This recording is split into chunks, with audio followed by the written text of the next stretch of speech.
Marriage is like a tomb filled with hopes. Originally, this phrase didn't have a very negative meaning because it seems it belonged to a poem written to honor a very precious love. However, for our protagonist, marriage wasn't exactly a joy present in his life. In fact, it was more like a symbol of sadness, a little family life that made him extremely uncomfortable, where the relationship between husband and wife deteriorated every day, which is proven by a note left by his wife, informing him that she would spend the day out and asking him to eat without her. In this whole act, he had to pretend to be kind all the time, and it didn't matter how tired he was from having to take care of his children alone. In return, all the poor man received was the contempt of his own kids. Because of that, he had no intention whatsoever of being trapped in this hell forever. So, the guy decided to fully enjoy the wonderful life he had as a bachelor, ignoring the complaints of his coupled friends. After all, being single was wonderful. However, there was one small problem. Our boy was in a chapel talking to someone when he questioned why this person wanted to marry him. This was because that carefree life he had was about to end, and all because of that girl standing in front of him. Flashbacks of a night when the moonlight was the only thing illuminating the young couple came to his mind. He remembered very well how he pulled her hand, asking if she would like to marry the boy. The woman was beautiful and smiled at the enchanted boy. Suddenly, he woke up more serious than ever. He was in his bed alone, which meant it had all been a dream. It had already been a few months that he'd had the same strange dream, in which he was repeatedly proposed to by a woman he barely knew. And even if it was just a dream, to the protagonist, it was almost like a prophecy. Nervous, he wished it would never happen, especially because this kind of thing went against all his principles. But he was soon pulled from his thoughts by a knock on his door. It was one of his servants wanting to know if Raven was awake, so the man allowed him to enter. Thus, an older man opened the door, wishing the boy good morning, and asking if he had slept well the previous night. Without much patience for long conversations, the boy asked if there was something he needed to do that day to please a very well-known man. And the butler laughed, because Raven could never hide anything. Therefore, he decided to say immediately that his father wanted to see him, but something in Raven's expression indicated this was not good at all. Since he couldn't avoid his father's orders, he only asked the servant to send the message that he would meet him as soon as he was ready, and so he did. Meanwhile, on the other side of the castle, Raven's father waited for him, staring at the garden through the window. The boy arrived a little late, but he asked if his presence had really been requested. It was as if his father were surprised that he actually came, so he decided not to waste time and asked the boy to sit. Going straight to the point, he handed him a paper, explaining that he wanted him to marry the Lady of Charlene. That name was a huge surprise for Raven, who confirmed if he had heard correctly, and for better or worse, the man confirmed it was indeed her. His father had to be joking. There was only one reason why he would choose that woman. It was because the Lady of Charlene had been born into the Duke's family responsible for healing and purifying the entire empire. On the other hand, there was his own family, the family of Duke Deer, who fought monsters and got injured all the time. So Raven had no doubt that the choice of his future wife was motivated by that. However, there was one small problem, and it was the Lady of Charlene. After all, this girl was known throughout the kingdom for making men cry at her feet. Even though Raven hadn't had the opportunity to meet her personally, the girl had a great reputation within high society. She was a beautiful woman, no doubt, but the real problem was her personality. He remembered stories about how she once received a suitor who confessed all his truest feelings for her, and she simply told the boy to disappear. Because, according to her, the only thing he could ever be was her little pet dog. Indeed, she was a woman who hated men, so Raven couldn't stop wondering why she had agreed to marry him of all people. But the two of them ended up having one thing in common. If she was known for making men cry, he was known for making women cry. The two were well known throughout the empire because of their failed relationships, and the protagonist had the feeling that instead of having a friendly conversation about it, he would probably end up being killed by the Lady of Charlene. His father interrupted his flow of thoughts, explaining that everything had already been decided. In fact, it was an order from His Majesty, the Emperor, directly. So he warned that his son wouldn't be able to simply break off the engagement as he had done before. All of that was very confusing for Raven, who tried to argue by saying that his father probably already knew, but he needed to make it clear that he was only interested in casual relationships with women, exactly like him. Therefore, he didn't want to get married. However, the man explained that this wasn't a good enough reason to refuse a marriage like this, and if he dared to end this engagement, he would have to make his sister marry Marcus L., which also wasn't good at all for Raven since the Marquis was a pervert. Besides that, he argued that the two of them had a very large age difference, questioning if his father would really go that far just to please His Majesty so much. But the man coldly said that if he truly didn't want to sacrifice his own sister, he would have to give in. Suddenly, the butler entered the room, apologizing for interrupting the conversation. But he needed to inform them that the Lady of Charlene had just arrived, which surprised our boy. He had no idea how she had reached their estate so quickly, but the fact was that she was already there. The butler explained that he had taken her to the garden and suggested that the boy go greet her. It was then that everything clicked. The Duke had been planning this for a long time and had only revealed it to him at the last moment. Raven gave a dry cough, trying to avoid eye contact with his father. He was tense, but there was nothing more he could do. He wasn't going to let his sister marry a pervert, so he went ahead. And his father watched every movement, unsure of what his son would do. As stated, there was the Lady of Charlene in the middle of the garden, her hair swaying in the wind. Raven almost felt impressed by the scene. So that was the woman who made men cry, even though she looked harmless while smelling a flower. Noticing Raven's presence, she suddenly turned. Still thinking about what to say, the protagonist froze, because the figure standing before him looked exactly like the woman he had seen in his dreams recently. It was incredible to see that woman standing before him, because they were similar in a way that made Raven question whether the girl from his dream had materialized right in front of him. But he pushed that thought away when he realized how absurd it was, then approached the girl, commenting that it was the first time they were meeting, and introduced himself as Raven, the eldest son of the Dyer family. He took the opportunity to invite her to sit and have some tea. The atmosphere was strange, as if they were two teenagers on a first date, not really knowing what to say. Besides that, the girl had a distant look, as if she were an ice queen or something like that. But now that he had the Lady of Charlene in front of him, the boy was sure she wasn't as bad as the rumors said.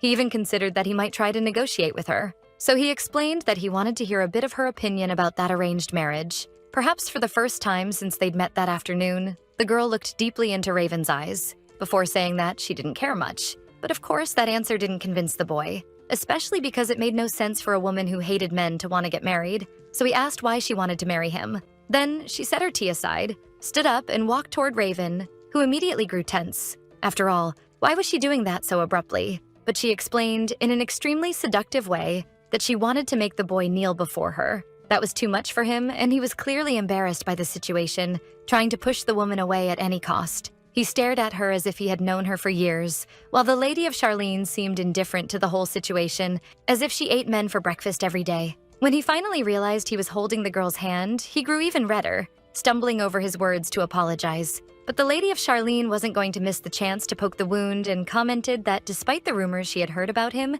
his reaction was quite naive, like a little puppy, which wasn't exactly a problem. If anything, it only made the girl want to tease him even more. While she laughed at the situation, the poor protagonist could only wonder what was wrong with that woman. So he tried to return to the main topic of the conversation, which was their marriage, and he went straight to revealing that he was against that insane proposal. He confessed that he thought the girl would be against it too, which is why he questioned the reason she had agreed to come all the way there and marry him. It didn't seem like a very comfortable position for the Lady of Charlene, but she tried to gather her words, and her hesitation left our boy even more intrigued. That meeting was definitely not going the way he expected, but things became even more complicated when the Lady of Charlene said it was because she liked Raven, who was visibly shaken. He didn't expect that answer even in a million years. He couldn't believe he was going through this situation all over again. Of course, he had broken hearts before. He remembered one of the girls who ended up at his feet crying, saying she loved him very much, but he wasn't falling for that anymore.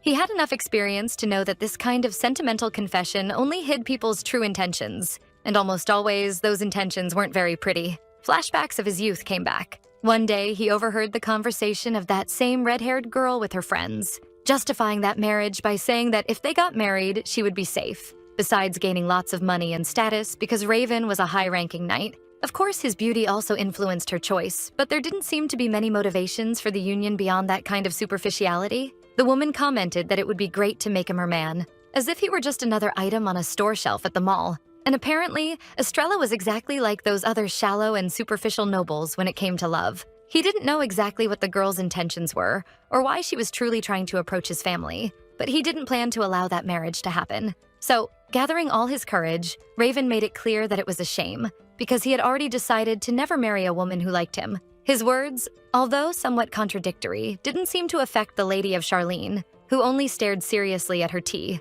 But Raven didn't wait for a response either. He simply stood up quickly and made it clear that he had nothing else to say to her. And finally, he excused himself, leaving the girl there, reflecting on his words. As he walked away, although he had rejected yet another suitor, this time the Lord couldn't deny that the Lady of Charlene seemed to be an interesting woman. Maybe that was why it was better if they didn't see each other again.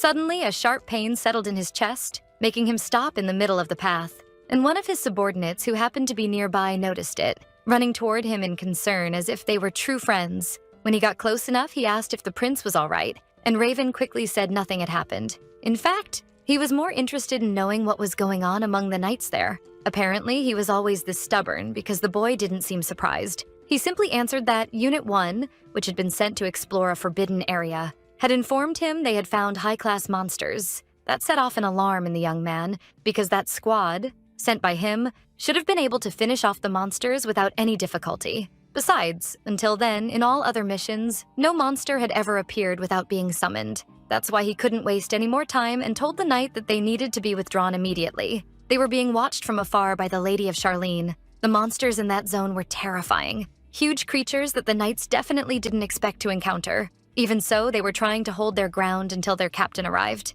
But it was difficult with those beasts getting closer and closer. Suddenly, our boy entered the scene, ready to fight with his sword and without fear, leaving his subordinates impressed. He praised them, saying they had done an excellent job. However, one of the knights asked him to wait before celebrating. But for the boy, it was simple. That was the power of the Guardian, a power that only he possessed and never held back. Coordinating his team, Raven ordered the other 2 units to check whether there were any monsters still alive. He turned toward the boy who had found him earlier to ask about the others who had been injured during the mission. But the boy made it clear that none of them had died, even though the situation was truly bad. However, their leader insisted on knowing whether at least they would be safe if they returned to their homeland immediately. And he ordered the first support unit to return to the mansion immediately to treat anyone who was injured. He informed them that the rest of the battalion would be waiting for them there. However, something very strange happened. Out of nowhere, petals began to appear in a pink rain, and one of his subordinates asked him to take a look at something else. But as soon as he turned, he was met with a surprise he still didn't know whether was pleasant or not,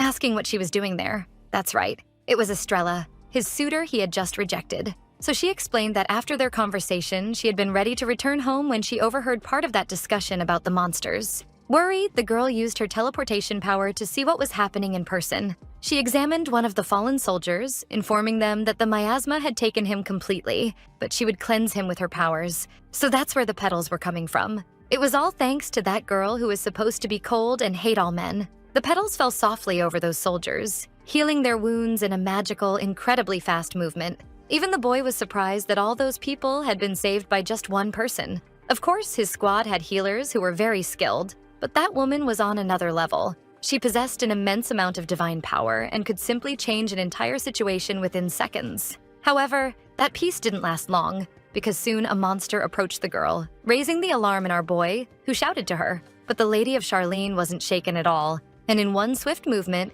she brought the monster to its defeat, turning it into something pathetic and tiny, which she made sure to smack without the slightest patience. Meanwhile, the protagonist just stood there frozen, staring, shocked by everything that was happening, just like his entire squad, who never imagined a woman alone could cause this much destruction. But for the Lady of Charlene, it was just another day. After all, her favorite hobby was killing monsters. Score: 1x0 for feminism. One of the knights ran to the protagonist to say she had taken down a monster with nothing but a slap, desperately asking if he was hallucinating or if he had already died. But the boy didn't pay much attention. He just told him to step aside, because now he had another question in mind. Who the hell was that woman he had rejected just minutes earlier? The two exchanged intense looks, as if they could pierce each other's souls at that very moment. The boy tried to enjoy the victory, but Estrella suddenly approached, pulling his hand to promise she would always protect him, and asking Raven to marry her right there, in front of all his men. When he returned to his continent, he really wanted to enjoy the pleasant atmosphere of that afternoon,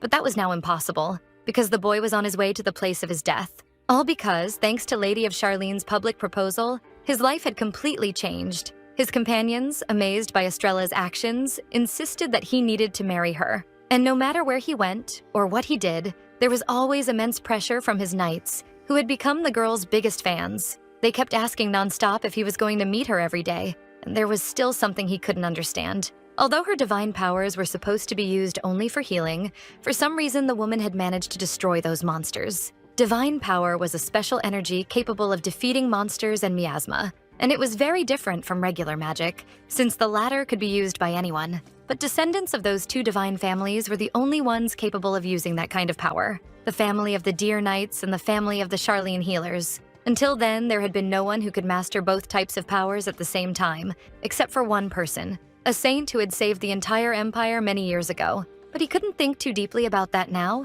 because what really concerned him was the letter he received from Estrella asking whether he might be interested in entering a contractual marriage. An idea that to Raven was extremely confusing. He finally arrived at the girl's quarters, where she waited for him without much visible enthusiasm. As soon as he entered the room, the boy made sure to apologize for making her wait, but the girl made it clear that she had just arrived as well, and it wasn't a problem. After all, the place had a very pleasant atmosphere. After he sat down, the protagonist suggested that the two of them could come back another day if she wished, commenting that the owners often bought rare teas depending on the establishment, and they also served delicious pies. But Estrella didn't seem the least bit interested in all that chatter. She was there out of obligation. Her gaze ended up leaving our boy a bit unsettled, and he tried to cover it up by commenting that his sister had suggested that place, since it was apparently very popular among women. But he cut his rambling short by asking that the two of them get straight to the point. And the woman made it clear that her participation in demon subjugations was mandatory, but moving on to the other conditions of their marriage,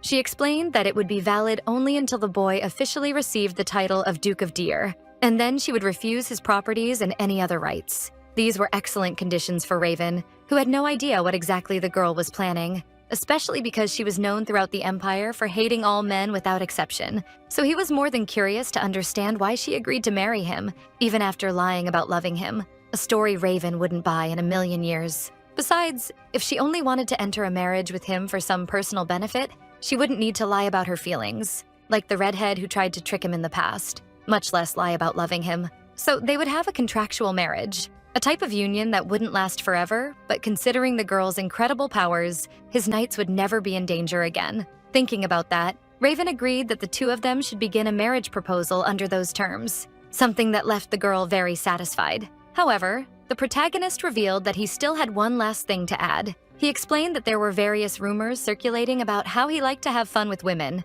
so he made it clear that he would probably take a lover while the two were still together, in addition to not being the ideal man to make her happy, which made him seriously question whether Estrella would regret marrying someone like him. The girl lowered her head and thought for a moment, remembering one of her visits to the grave of someone very dear to her. But all she explained to Raven was that she had already lost many things, so she was tired of worrying too much, and she stated that she would not regret marrying him. It wasn't as if the protagonist was actually interested or concerned about the girl's well-being, so he simply said that if she agreed, then it was fine, signing the papers formally and handing them to her, saying she just had to sign and everything would be settled. Observing Raven, Estrella realized he seemed very kind, but had an attitude of not letting anyone enter too deeply into his life. That cold and distant look hidden behind a fake smile made her even more cautious. But honestly, if she were in his position, she would probably do something very similar. She only had to remember that there was a reason the two of them needed to be close. And with that in mind, she used her powers to sign the contract. She knew that only after completing that step could she proceed with her initial plan. Raven was shocked by that action, grabbing the girl's hand and shouting as he asked what the hell she was doing, to which the girl replied calmly that she had signed the contract with magic. But the MC became extremely aggressive, wanting to know why she did that, because under those conditions, if she broke her promise, she would have to pay dearly and would have nowhere to run. Coldly, Estrella confessed that she wondered who Raven truly was, because until then, she thought he was a heartless man, but now he seemed worried about someone he hated up until 5 minutes ago. The boy huffed, insisting on asking what she was talking about. Without meaning to, she let slip that the MC hadn't changed at all. So the protagonist questioned her comment, and she took the opportunity to return the question he had asked her about not worrying whether she would regret it, throwing it back at him, because she was certain he would be the one who ended up falling in love with her. And like the scared little puppy she had suggested he was, Raven backed away. That moment was far too amusing for the girl, who made it clear that this shouldn't be surprising at all.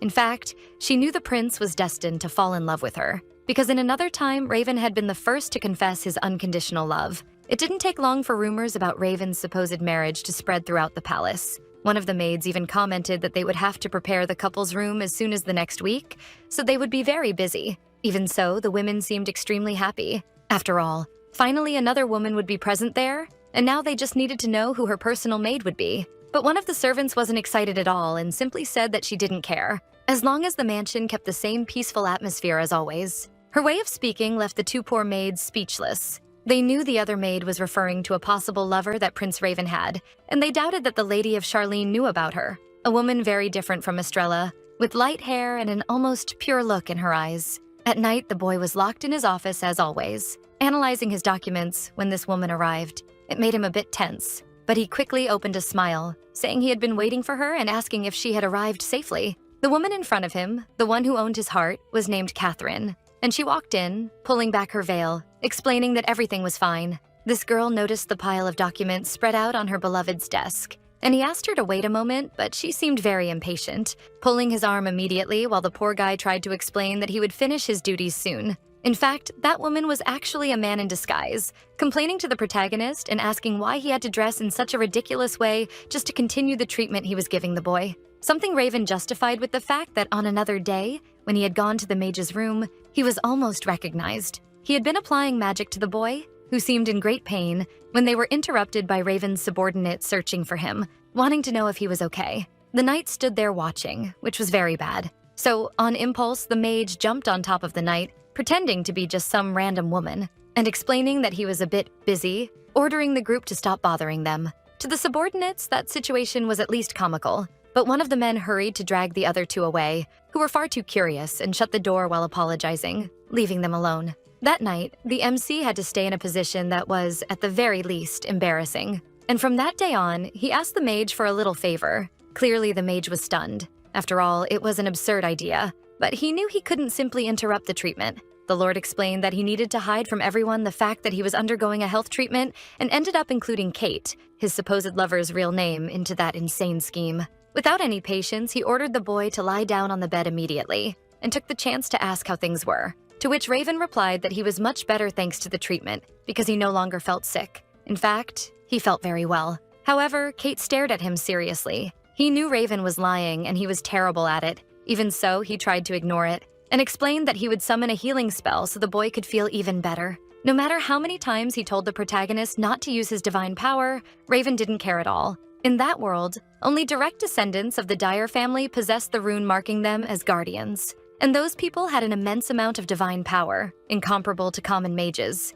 So much so that a single person could destroy hundreds of worlds. That was why the situation was so complicated. Raven was born with the blessing and the curse of having that mark. And even knowing that using all that power would lead him to death, our protagonist still used it to protect all his allies, and as a result, sacrificed his own well-being to save others. He was extremely stubborn, but Kate tried to keep quiet and simply said that the treatment was complete. However, the MC pushed back, saying his words didn't match his actions. The next day, the sun shone outside brighter than ever. Even the butler celebrated how beautiful the day was. But for the prince, it was practically the embodiment of hell. He was already out of patience with Henry and scolded him, since it was the 100th time he had said that. But the man explained it was inevitable, because he had been waiting for this moment for a long time. He even tried to hold back tears while talking about the boy who was growing up and becoming a man, growing so much that he even wondered if he should start calling him Little Duke. Behind him, Raven followed without the slightest enthusiasm,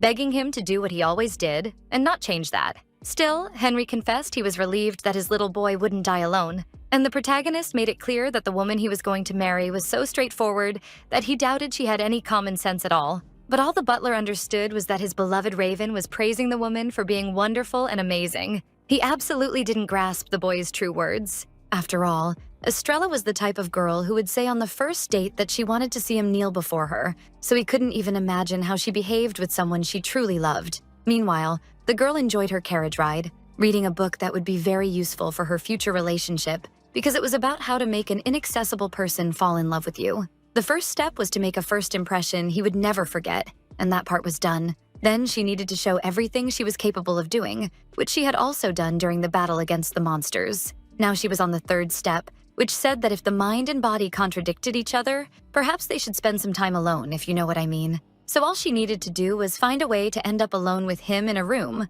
However, she needed to consider that Raven behaved like a wild animal around her, so he would probably try to avoid being alone with Estrella at all costs. But maybe she could tie him up to solve the problem, which wasn't a bad scene at all in her head. Even Estrella had to admit it wasn't a terrible idea. Of course, she couldn't rely too much on that logic because everything she knew about love was based on the romance novels she read. When she finally arrived, she regretted not having left a bit earlier. The house staff was lined up to greet her, and the butler was surprised to find his superior there, asking if he was in the garden to greet Estrella directly, which he confirmed. She stepped down from the carriage gracefully, meeting Raven's gaze instantly as he called out to her. It was almost theatrical. He said he had been waiting for her and called her his dear wife, lifting her in his arms as if they were in a romantic movie. Later in his office, the boy asked Henry what people's reactions had been to his recent engagement to Estrella, to which the man replied that those who had been working in the mansion for a long time were very happy. However, several younger people had arrived from the imperial capital and were worried about the situation, since they knew very well the rumors about his wife. Even so, he asked the boy not to worry, as it wasn't widespread enough to be a real problem. Still, he asked whether this would be an issue for Raven. The boy could only wonder if more malicious rumors were starting to appear about Estrella, because it felt like the same story repeating again. When he was a child, there were many rumors about his mother. She used to be the flower of the empire and had captured the hearts of many men, but the Duke, Raven's father, hated her. Other women said it was shameful, yet they understood the boy's feelings. But it was impossible not to find it ironic that she had a harem of men falling at her feet, but the one man she loved did not love her back. Her son called out to her, trying to distract her attention amid all that gossip. But her gaze was empty and distant. Now he was in the same situation, and it was impossible to know when Estrella would become the target of the nobility's rumors. And even if that weren't the case yet, he knew he would eventually have a problem with it, since communication was definitely not the Lady of Charlene's strong point. So he decided to take drastic measures, ordering his subordinate not to let anyone he considered dangerous get near the mansion. Besides that, he would personally ensure his wife's comfort. It was a strategic matter, like a game of chess, which was why he had reacted so dramatically to Estrella that morning, saying with a smile that he had been waiting for her, lifting her in the air and calling her his dear wife. That moment came as a surprise to the woman, and even to the Lord's maids who couldn't believe what they were hearing. When he set the girl down, Raven asked if she wasn't tired after such a long trip, suggesting she rest properly in her room before doing anything else. And he guided her there, leaving the staff speechless. The maids couldn't resist commenting that the whole thing was insane, maybe even unprecedented. Even so, the two continued walking, and while Raven smiled like a happy puppy, Estrella didn't look very pleased. It was as if they were aliens with so many people staring at them, and the maids followed them with their eyes until they entered the room, amazed by the scene. However, as soon as they were alone, the atmosphere changed completely. The first thing our boy said was that he had almost forgotten how to breathe, to which Estrella replied that she felt the same. Going straight to the point, the girl said it was better for the two of them to talk. But first, there was a small detail the boy needed to take care of. He explained that he had sealed the room with a soundproof spell so the two of them could talk 100% alone. However, what really caught Estrella's attention was the distance the protagonist kept from her, and she commented that he was far too far away to even begin a conversation, joking that she didn't bite. But like a helpless little puppy, Raven explained that this distance was the most appropriate for him. The poor girl couldn't believe she was actually going through this, and even when she tried to approach him, the boy only kept retreating. If he could, he would merge into the wall if necessary. Realizing that this would lead nowhere, Estrella asked that they continue the conversation, lovingly, if not sarcastically, calling him Mr. Puppy. And Raven replied with the same irony, thanking her for understanding his motivations and calling her Ms. Evil. The two of them were practically waging a cold war, even while smiling. And Lady Charlene herself acknowledged that that man was extremely annoying. His only good trait so far was his pretty face.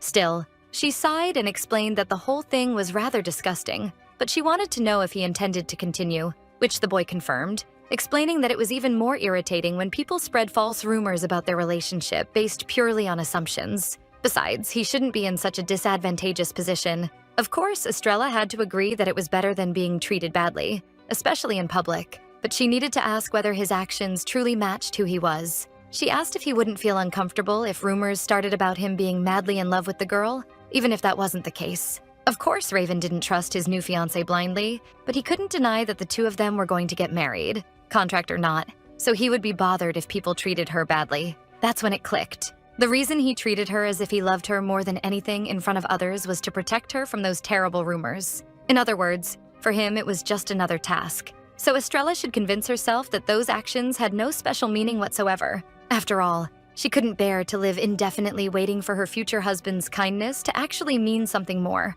So, trying to understand, she asked whether Raven was in fact a good-hearted person or just a complete idiot. But before he could even answer, the woman interrupted him, approaching him and saying that if he was truly willing to do the bare minimum for their public image, then spending a night together with her should also be part of his plans. Raven stared at that shameless little woman, completely flustered. He was red as a tomato and had probably just found someone as low as he was. Meanwhile, outside, someone shouted indignantly in the mansion hallways. It was the commander of the 2nd Squadron, Daniel, who questioned whether there was any possibility that his master had gone mad under the fiancé's spells, because it was hard to believe that the same man who ordered them to train instead of sleep had suddenly turned soft. Asher, who commanded the 3rd Squadron, was responsible for spreading this gossip, but his friend asked so many questions that he had to ask if he had trash stuck in his ears for not understanding the first time. Then the commander of the 1st Squadron, Theo, much more innocent, asked whether their master might truly be in love with Estrella,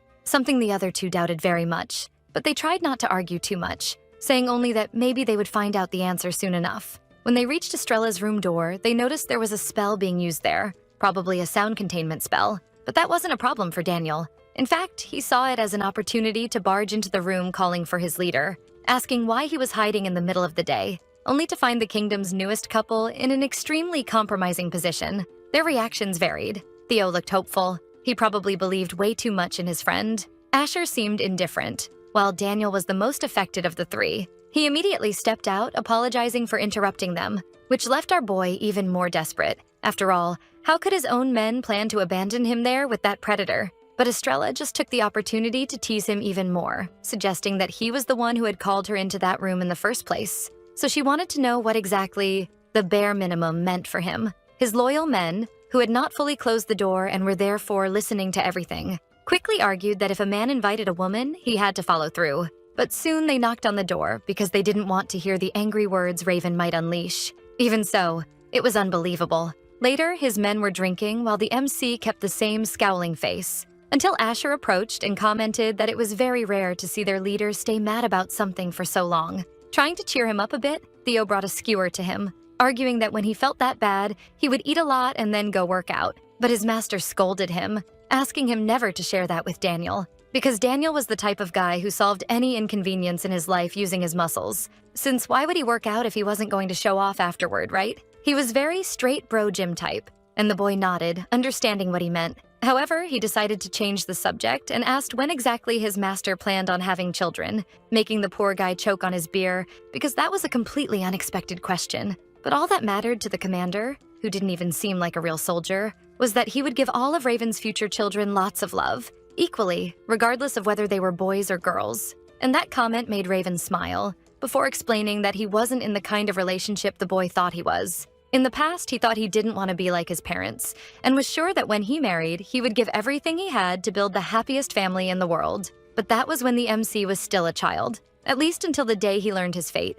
that the person who manifested the Guardian's mark would live a short life. So why would he bother building a family? What was the point of searching for someone who would truly love him? Because in the near future, he would simply disappear without warning. After his ancestors founded the Empire, out of nowhere, monsters and miasma began to appear, and the entire continent fell into chaos. And when everyone was lost in despair, a magnificent saint and a guardian knight appeared. Together, they raised a protective barrier that repelled all those monsters. And now, the people were protected by the Lady of Charlene's family, responsible for cleansing miasma and purification, and by the Dyer family, which ensured protection and subdued the monsters. Subduing these creatures had always been a very dangerous task from the cavalry's perspective. If the lady, with her divine powers and abilities, participated in the attack, the situation would be far easier to handle. However, they were attempting their first joint mission, and Daniel couldn't help commenting on how beautiful Estrella looked in uniform. They celebrated the fact that she was joining them on a mission,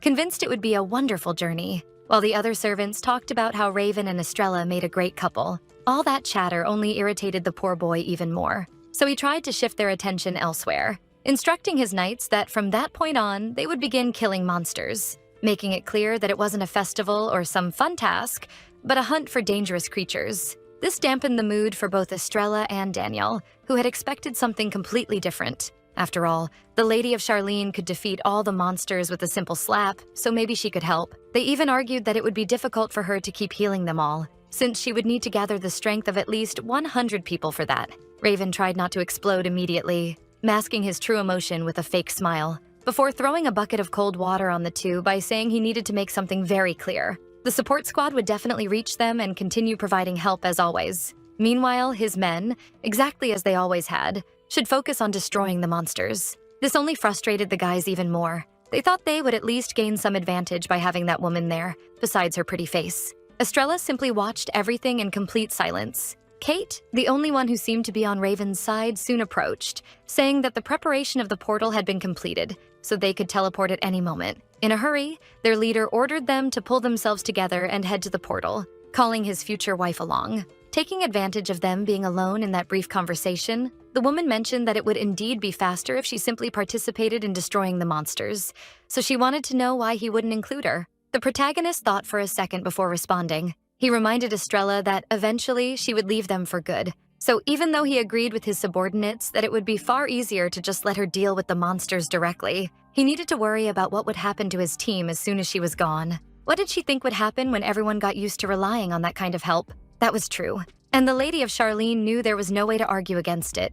So the boy continued, saying that this was why he found it more beneficial if she only worked with them from a certain distance and supported them in other ways, including the fact that he himself was placing his own life in her hands in order to receive that protection. He was always so distant that their coexistence bordered on coldness. With nightfall, the men returned. It had been great to defeat those monsters, at least for one of them. Daniel especially commented on a surprise attack by the girl, who killed another monster attacking their support squad with a simple punch. He didn't even know it was possible for her to do that using only her hands and powers. Estrella was a little surprised by this cheap flattery. However, although he didn't want to admit it, Raven was impressed. She had paid a lot of attention to the participants, their movements, and helped them according to that. And because of it, the monster subjugation had gone better than usual. The two ended up exchanging glances unintentionally, as if our boy truly wanted to escape Estrella's eyes. She quickly explained that the monster had tried to attack first, making it clear that she wasn't trying to show off or anything like that. But that wasn't what he thought for even a moment. In fact, he only smiled, commenting that even though she had to protect herself, she chose to save the lives of their medics, thanking her, which was a surprise. But the friendly mood quickly disappeared when the boy ordered her to go to the support squad and ask them to purify her, because she had been corrupted by the miasma. Then he dismissed his team. He just didn't expect the woman to yank his cape, explaining that she would be the one to purify him. The poor guy even tried to say it wasn't necessary, but it was already decided. Realizing resistance was useless, he simply extended his hand, giving in and asking her to do it.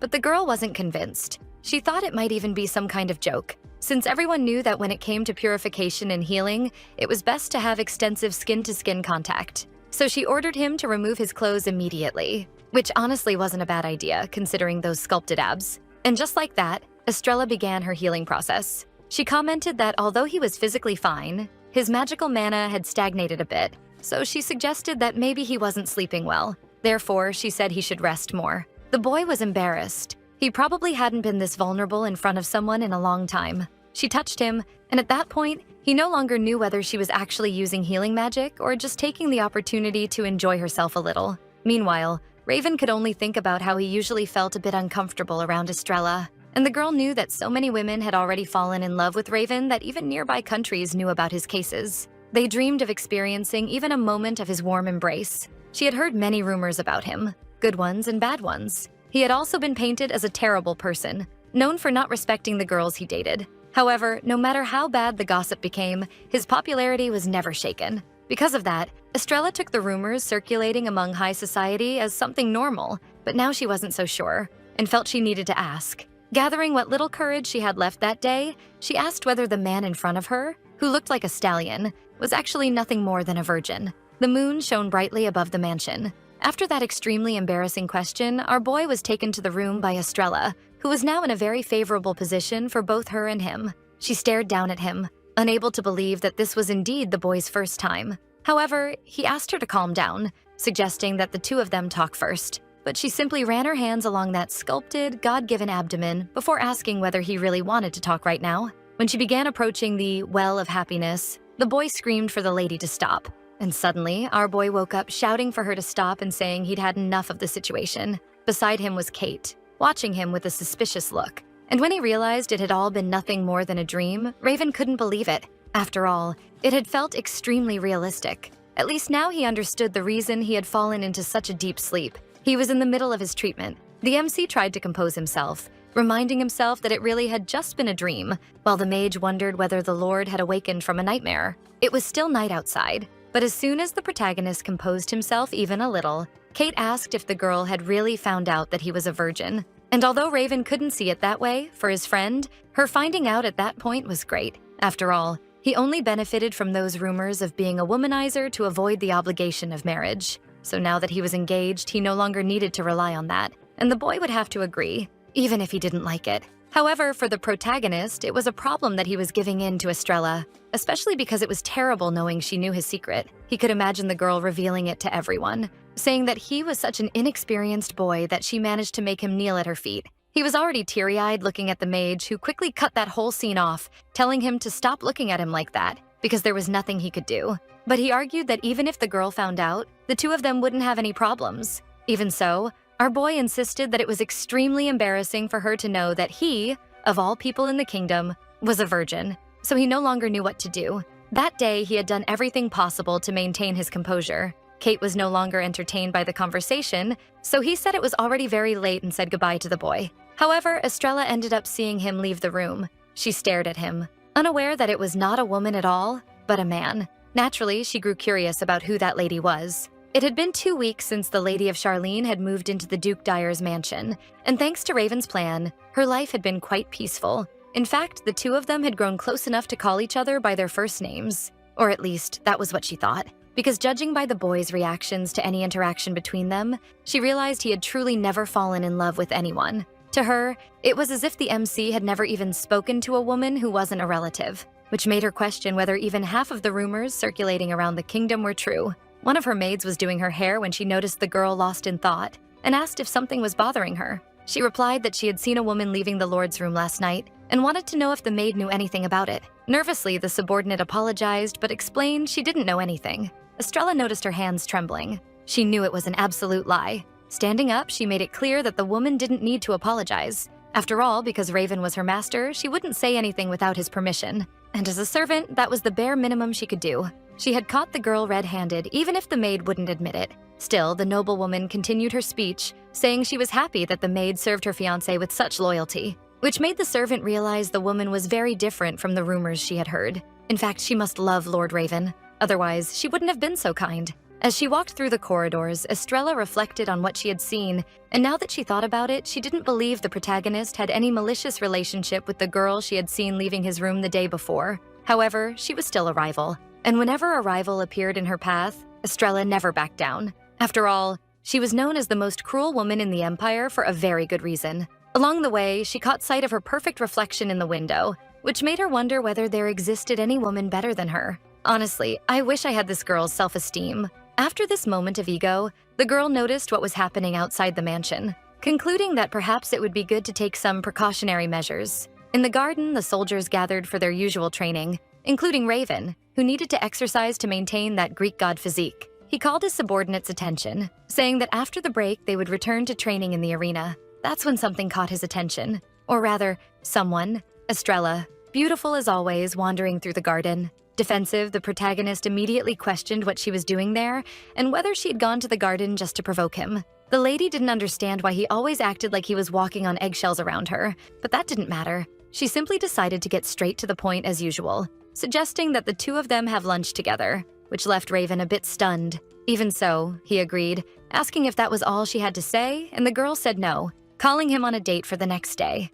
That was even more confusing. When people talked about going on a date, it was always described as something pleasant, like having a romantic lunch together. And afterward, they would tell their friends all about it, like teenagers. He even noticed one of his soldiers chatting with a colleague about how he had a hot night after his date. Hot night. Those words echoed in Raven's mind more than ever after the dream, or nightmare, he had about Estrella. He knew that if he accepted going out with her, he would definitely end up in her bed. The poor guy couldn't stop thinking about how terrible Estrella was for inviting him on a date right after discovering he was a virgin. And considering her, at the very least, eccentric behavior, there was only one correct answer to her invitation. He couldn't go on a date.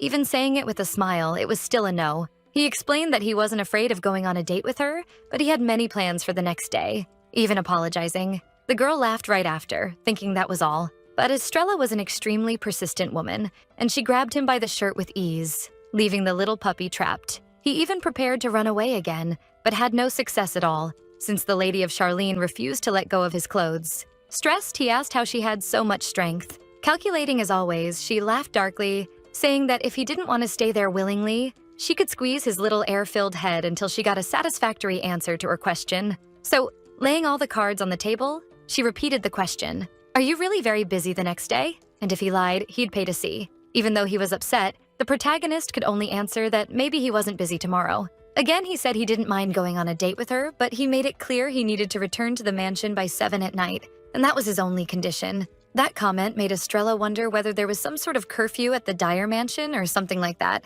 But in Raven's mind, if he got home by that time, the girl wouldn't attack him like harmless prey. Poor boy. Even though she found it strange, she agreed, making the protagonist sigh in relief. At least until the girl shoved her finger in his face, saying he needed to promise. It seemed a bit childish, so the MC asked whether she was really proposing a pinky promise. But it wasn't the interlacing of pinkies that sealed the deal. It was just that, for her, it symbolized he couldn't break his promise. Even though he didn't like how that sounded at all, he gave his hand to the girl, locking pinkies with her like children. When they finally separated, the girl looked satisfied. Even so, since she always loved making him nervous, she warned that if he ran away again, he would regret it. And finally, she turned her back on the boy. Honestly, he had absolutely no idea what went on in Estrella's head. The thing was, when you made a pinky promise and broke it, something would happen to your finger. Something small, like an accidental cut. So under those conditions, even the most insignificant promise became very important to both of them. It was a habit the girl had never managed to abandon, which showed how important Raven was in the Lady of Charlene's life. That day flew by, and night fell over the castle, where the Lord was alongside his loyal attendant. Now he had a much bigger concern than the date itself. What on earth did one even do on a date? Maybe they could go boating on the lake that was known for being a romantic spot. Or maybe something simpler, like having a snack at a cafe. Either way, it was a lot to think about. Luckily, one of his knights knocked on the office door asking permission to enter. It was Asher, explaining that the 3rd Squadron had already returned from the investigation. Basically, the results of the investigation of the Forbidden Zone, where the monsters had reappeared, showed that a pool filled with miasma had also emerged, as expected, and these monsters appeared once every 2 or 3 years, all directly from that pool. However, if they left things as they were, they would not stop appearing. After all, although that phenomenon was rare and the last time it happened was 60 years ago, it was still a possible reality. A pool of miasma was also known for being a sign that something strange would happen soon. The year it appeared for the first time had been an unfortunate one, so they needed to act immediately. Thinking about this, Raven ordered them to raise a barrier and deal with the situation right away, so that the monsters wouldn't appear again. However, when Asher asked whether he wanted to go with the team the next day, the boy refused. He explained that of course they needed to take care of the situation as quickly as possible, but tomorrow was definitely not a good day. So he decided to go alone right at that moment, shocking Kate. Asher was more relaxed and even laughed while asking if he had plans for the next day. He knew very well who Asher was referring to. Raven didn't seem like the type to hide things, so he simply explained that he had promised Estrella the 2 of them would go on a date, which left the knights speechless. And the commander of the 3rd Squadron was the first to react, shocked that his leader preferred going on a date instead of destroying terrifying monsters. But he realized something more urgent was happening, so he asked if Raven even knew how to behave on a date, because if he didn't feel very confident, he could help. The protagonist politely refused, knowing Asher was offering only because he also knew the rumors about Raven being a womanizer were false. But in any case, Raven asked him to let him handle the miasma pool, telling the guy to rest and visit the healer to cleanse himself first. Even though the boy had refused his help, Asher was determined to give him his dating guide anyway, convinced his master would need it. In the forest, Raven had indeed gone alone to check what was happening, surprised to find that scene. He had finally reached the miasma pool, which looked like a frightening black hole. He tried to be quick, immediately invoking his powers and transmuting that strange mass on his own. Ever since sealing that portal for the first time, the danger of monsters appearing had decreased, but to eliminate the possibility completely, he would need to request cleansing from the Lady of Charlene's family. Suddenly, the boy felt malicious eyes watching him from other creatures, but that didn't shake him at all. He simply knew he had to begin his hunt for now. The next day, the moment had come for him to go on that date, the one he had accepted thinking it would be a great way to pass the time. And now, here he was practically touching lips with his fiancée before the wedding. The night before, the boy had spent a good amount of time hunting monsters alone in that abandoned forest, until he opened the teleport portal to his office, surprised to find someone awake there. It was Kate, who had waited for his master until then. But Raven didn't see that as something good and even scolded the knight, saying he should have gone to rest. Kate argued back, saying it wasn't the time for that, especially since Raven was trying to destroy his own health, telling him to keep that little smile on his face for as long as he could, considering the consequences he would face for going alone on a mission. As always, Kate sat him down to use healing magic. He scolded him, asking why he had worn himself out that much, since he could have gone on a date any other day instead of risking himself alone. It wasn't a lie, and the boy knew it well. This time, they were dealing with something urgent, so it really would have been better if he had postponed the date. However, he explained that he didn't want to break a promise, but that only made his right-hand man more alert. How come he had made a promise to that crazy woman? Raven quickly defended himself, saying it wasn't anything deep like a pact. If he were honest, he was also confused about why he had gone so far just to keep his word to Estrella. Anyway, complaining wouldn't solve it. He had made his choices, and the next day arrived, bringing their date with it. During the trip, the protagonist was more nervous than ever, especially considering Estrella wasn't taking her eyes off him. She didn't say anything,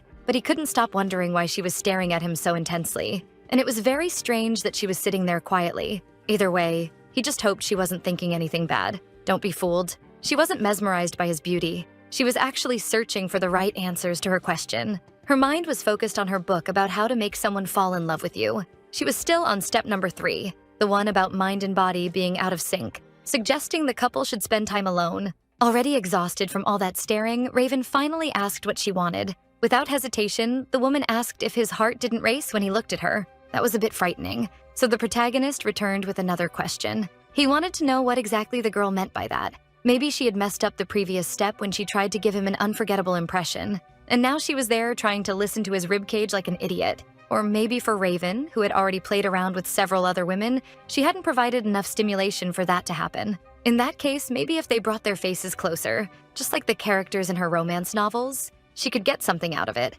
She was using her favorite book as reference. I fell in love with The Saint of the Kingdom, a popular romance with amazing characters. Whether by fate or pure luck, the carriage suddenly shook, throwing the two of them to the same side, and Raven was quick to protect the girl's head so she wouldn't hit it hard. He apologized, asking if she was hurt. However, Estrella wasn't worried at all about her health or well-being. She asked if now his heartbeat had sped up, to which he replied that when he was with her, no matter how fast his heart could go, it could always beat harder. They finally arrived at the date location, the finest boutique in the South. The girl had to admit she was a bit impressed. Because it was such a famous shop, it had even reached the imperial capital. They were quickly welcomed by the owner, who said she had been expecting the couple. She made it clear it was an honor to meet the Lady of Charlene, and introduced herself as Ada Blau, the owner and designer of the boutique, a countess. Putting his acting skills to use, the boy explained that he had come to give his wife a beautiful dress, and also wanted to choose a design for a gown she could debut at the banquet.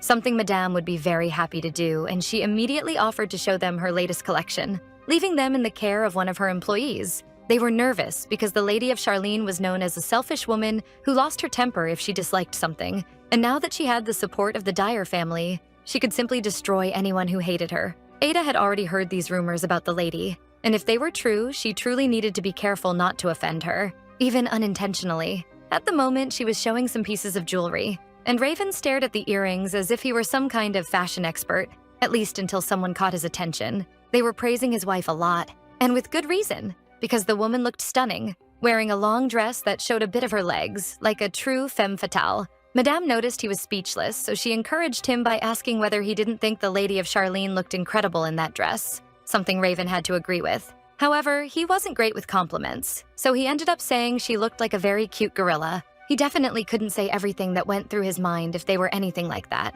The woman approached with her arms crossed, suggesting the boy had a serious problem in the head for calling her a gorilla, and asked if maybe a slap would put his brain back in place. But Raven, sarcastic as always, said he thought the problem was with her, not with him. Then the woman told him to explain what he meant by that, unless he was a total coward. That scene was hilarious to watch. Apparently the rumors were just that, rumors, and Ada Blau stepped into the conversation, commenting that the two of them got along very well. It was almost cute. And to please the boy, she offered to prepare another dress. The prince could not believe that, and he asked whether it was really necessary to try on another dress, but Estrella was already about to do it, since, as the Lord had said earlier, she was only fulfilling her minimal obligation. Besides, she made it clear that if this was a present he wanted to give her only to protect her, then in the future she wouldn't need it. That seemed to offend the boy a little. So he explained that it wasn't an obligation. In fact, it was an act of gratitude, because the girl had saved the life of a member of his squad. Also, she came from the north and probably didn't own dresses suitable for the climate here,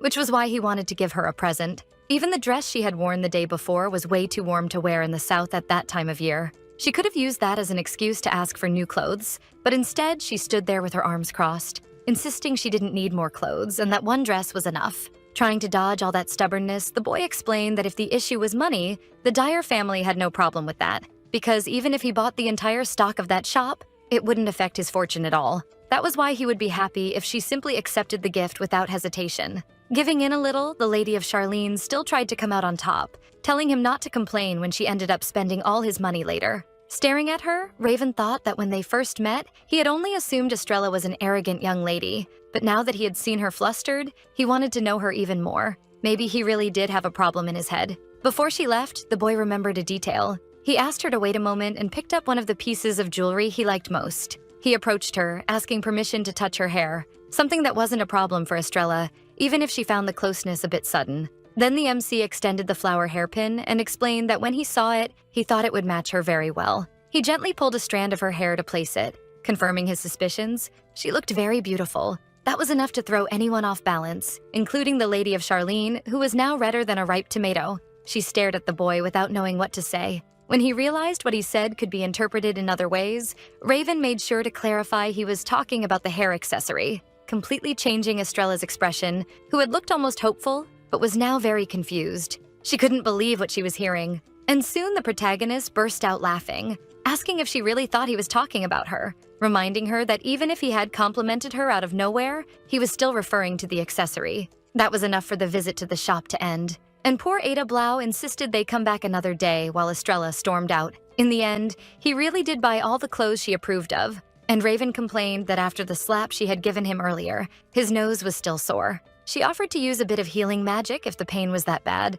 but the boy refused with his usual pride. The boy asked if she wasn't tired from trying on so many dresses, suggesting they stop by a popular cafe nearby, but the girl had another place in mind. They walked through the market, and the Duke was immediately recognized by the citizens. Some women also commented on how handsome he was, while the boy was more concerned because people were calling them over to approach the stands. However, Estrella seemed very happy, which she justified by saying the atmosphere there was very different from the north, and just watching people live their lives was very nice. Ever since she learned, thanks to Daniel's big mouth, that her future husband liked that place, she had wanted to visit it right away. They passed by a genuinely in-love couple, exchanging compliments as if it were completely normal. And the Lady of Charlene couldn't help but look at them a bit enviously as they held hands. Then, in a quick gesture, she reached for the hand of her supposed beloved. He was startled by the gesture and immediately pulled away. She commented that his reaction was extremely rude, asking whether he thought she was going to break his hand for him to have pulled away so suddenly. But the protagonist made up an excuse, saying his hands were very cold, and that was why he stepped back. Estrella knew it was a blatant lie, but she was too tired to argue. So she simply sped up her pace and said that in that case, he didn't need to hold her hand, and she would go ahead alone, which made Raven think maybe she believed he was complaining. But his thoughts were quickly interrupted when he noticed the girl had already continued walking through the market. His wife seemed far too entertained by the stands. It took him a long time to spot her again, and a bearded man asked whether she was the Lady of Charlene. At first, a small crowd of citizens gathered around her, all asking the same thing. So she was the Lady of Charlene from all the rumors? A cheerful woman laughed, commenting that she couldn't believe someone so beautiful had become the Duchess of that place, and that she was very happy to finally meet her. Another girl said she had just passed by her and Raven and that they looked very cute together. Considering all those people surely already knew her terrible reputation, the woman was being very kind, as was her husband. However, it was the first time the girl had received so much kindness from so many people at once. She didn't even know what to say, to be honest, and that began to draw people's attention. One of the girls nearby commented that the lady still hadn't responded, and her friend replied, suggesting she didn't want to talk to commoners. And besides that, her appearance resembled that of a witch. That was enough to trigger terrible memories in the girl. She remembered a man saying it was all the witch's fault, as if she were the reason the monsters had appeared, that she had to be sacrificed and left for the terrible creature to devour. She became so lost in that spiral of thoughts that she didn't even bother responding. She only managed to escape that mental fog when Raven approached. He stepped forward, saying he was glad to know his wife was so popular. However, they were in the middle of a date, so he asked that they not delay them too much. And so, the people drew back, wondering if they had done something wrong, and quickly dispersed so as not to bother them anymore. However, someone caught Estrella's attention again. A very kind elderly man asked if it wasn't too much trouble, she would return to the market another day. It truly seemed like the first time someone treated the Lady of Charlene like a real human being, which made her smile. She couldn't find the right words, but her smile was genuine. The girl sat on one of the bridges nearby, being watched by her fiancé, who had been afraid a fight would break out after they called her a witch, but she said nothing. In fact, at that moment she acted as if she had nothing to say, as if anything she spoke would enter one ear and leave the other. He apologized for leaving her alone, and explained that he had known everyone there since he was a child, and probably should have said that before they arrived, since that would have made it easier for Estrella to talk to the people. But perhaps a bit embarrassed, the girl said it wasn't his fault. Before she could continue, the MC tossed a plush kitten onto her lap. She held it, even without knowing how to react, listening to the protagonist comment on how the little toy resembled Estrella.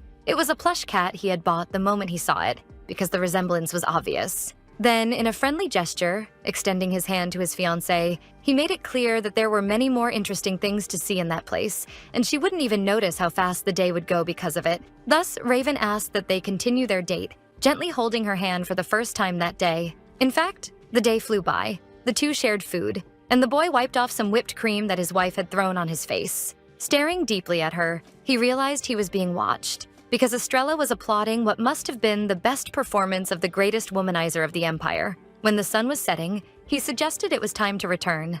Estrella was smiling, this time genuinely, with her plush kitten. Now that she could think a little earlier, the girl had been completely overwhelmed by her husband's kindness, but now she needed to ask something. She wanted to know why Raven was so kind to her, a question that caught the boy by surprise. He even had to think for a moment before answering. However, if the girl had known beforehand what the answer would be, she certainly wouldn't have asked. Somewhat confused, Raven asked why she suddenly wanted to know that, and she replied that she was simply curious, insisting on knowing why he had treated her so well during their whole outing, even if he didn't trust Estrella very much. So he explained that he could only not trust her because he didn't know the real reason she decided to marry the MC, and he gave her a chance to tell the truth. But the lady countered by asking whether it wasn't unfair to answer a question with another question, insisting that he explain why he was so kind to her. Thus, Raven apologized for not explaining earlier, but the real reason was that his knights treated her very well. He even asked if she had purified all of them the day before, because Kate had said the previous night that while the prince was in the miasma pool,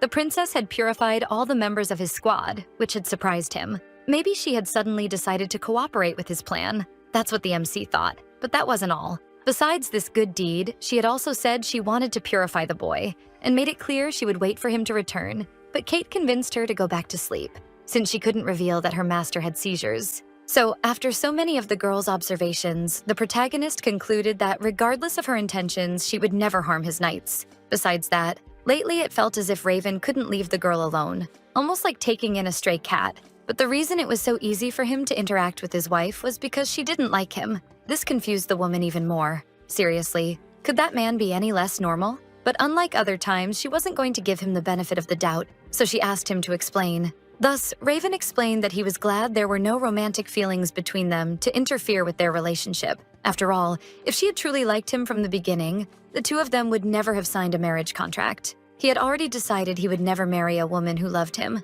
His answer made the Lady of Charlene tremble, and even though she was afraid of the answer, she asked what would happen if she did in fact fall madly in love with that boy. But Raven knew that wouldn't happen. Even so, he answered that when that moment arrived, their relationship would already be over. They returned to the castle at night. Estrella lay in her room, now accompanied by her new pet. She stared at it as if she could stare directly at Raven in that moment, and she repeated her fiancé's words. When that day comes, our contractual relationship will end. She didn't believe that. What an absurd statement. And even if he said he wanted to know the reason she wanted to marry him, he would never believe her, even if she told the truth. Because the truth was that in her past life, the two of them had been a couple. The girl said that out loud, hugging the cat as if it were truly Raven, like she was confessing to him. She knew that if she revealed the whole truth, he would think she was insane. And now she had to be even more careful than in her past life. 1 year earlier, during a banquet celebrating the nation's anniversary, the girl remembered very well the night they first saw each other. There was nothing special about that day.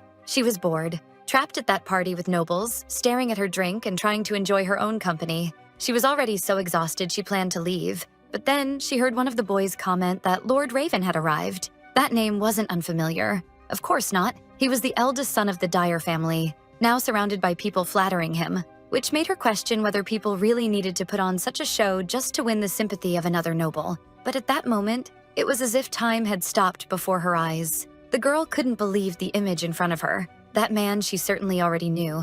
That man she had loved once. That day, the strange, unexplained ache that had always lived inside her was replaced by a sweet, deep longing, as if the sun had begun shining inside her chest. She didn't know how or why that was happening to her feelings. Yet, realizing that Raven had no idea who she was, Estrella wondered why he had forgotten all those incredible moments they had shared in past lives. The protagonist had simply walked past her as if she were no one, making the girl cry. That was why she wanted to meet him and find him again. That day, she couldn't express herself at all because she was so angry. She felt like an idiot, because regardless, she truly wished she had found him. But when she saw his figure in front of her, she was terrified. She ran out of the ballroom, rushing into the hallway, throwing herself onto the floor, crying. She knew that if he had any memories similar to hers, he would surely hate her. Back then, she hadn't even realized all of that, much less remembered it clearly. But now it didn't matter anymore. She was there because she had sworn to do everything possible and impossible to ensure the happiness of the man she loved. However, ever since she arrived at the mansion, things had gotten out of her control. Since coming to that place, she had done nothing but stand beside Raven, allowing herself to feel things she absolutely could not feel. When her goal in coming there was to earn redemption for her actions, she was certainly being punished by her own ambition. The next day, in the training grounds, the Lord observed his soldiers while thinking it was time to find a squire and a lady-in-waiting for Estrella. However, he was suddenly called by one of his subordinates. It was Henry who approached the boy with fire in his eyes, saying he had gone too far this time and ordering him to come to the castle entrance. Worried, the boy asked what the problem was and what exactly he had done, until he noticed the presence of a small child there. A child who was basically the protagonist's copy and was now asking if he was his father. A little earlier, before all of that happened, he had said goodbye to Estrella. She didn't even give a friendly little wave to her fiancé before leaving. She looked very different that morning. The day before, she had asked to visit a bookstore they had seen during their outing, and so he allowed it, but Raven tried not to worry. After all, Estrella was well enough to go exploring by herself. Maybe he was just overthinking the situation. Meanwhile, his knights were engaged in a much more poetic activity, gossip.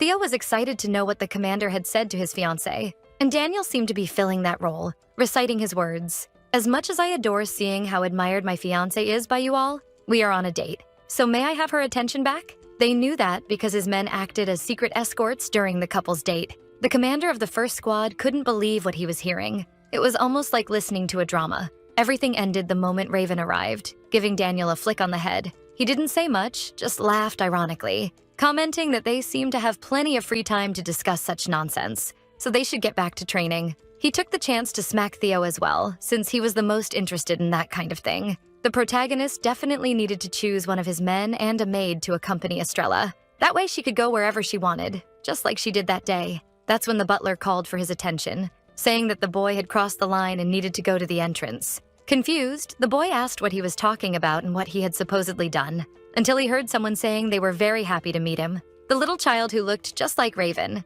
asking if he was his father. The boy froze right there. He had no idea what to say. After all, it's not every day that you meet a possible child. So pointing to himself, he asked if that little creature was really referring to him, and the boy laughed, confirming it. He seemed to be having a great time, unlike our protagonist, who was horrified. Theo, who never misses gossip for anything in this world, immediately realized what was going on. A lost little boy claiming to be his commander's son. It was exactly like a romantic novel he had read, where an illegitimate child suddenly appears. Meanwhile, the butler, who was already on the verge of tears, asked when exactly he had fathered this child. But fortunately, Raven had a very solid alibi, and made it clear that he was definitely not the boy's father. Of course, he couldn't admit he was basically the prince of virgins, so he had to come up with an excuse quickly, or at least try, while being stabbed by the child's sad little stare. Instead of trying to justify himself to Henry, he crouched in front of the boy and asked where he had come from. The child was about to answer when he suddenly realized maybe that wasn't a good idea.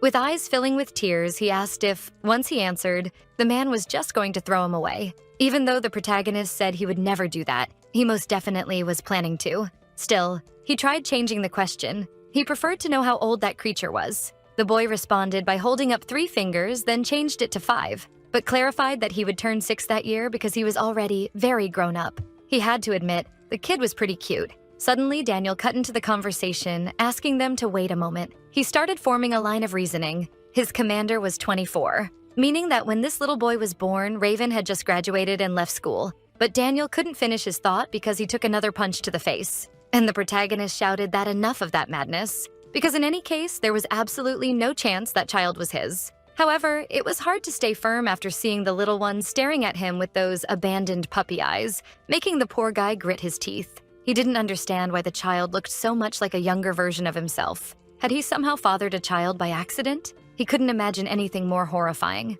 And finally, Kate arrived. He knew Henry wouldn't let this go, so he interrupted the conversation, explaining that he had studied at the same academy as Lord Raven, and he was so dedicated that he graduated as the top student of his entire class. After that, he threw himself into the world on a monster hunting campaign. Therefore, he had been far too busy to have a child, so it was very unlikely that boy was his. And he suggested that instead of continuing with that meaningless conversation, maybe it would be better to invite that young boy inside, telling the other soldiers not to get carried away with their fantasies. So they went in. A while later, with the Lord already in his office, he asked the servants how the child was doing. They responded that he didn't need to worry because the boy was under the care of Theo and Daniel, who were basically a married couple. Without much patience, Raven decided it was time to discuss the matter, and the butler informed him that the details were still being checked. But after inspecting the boy's belongings, he concluded that he was a relative of Estrella and a member of Viscount Chebest's family. That was new.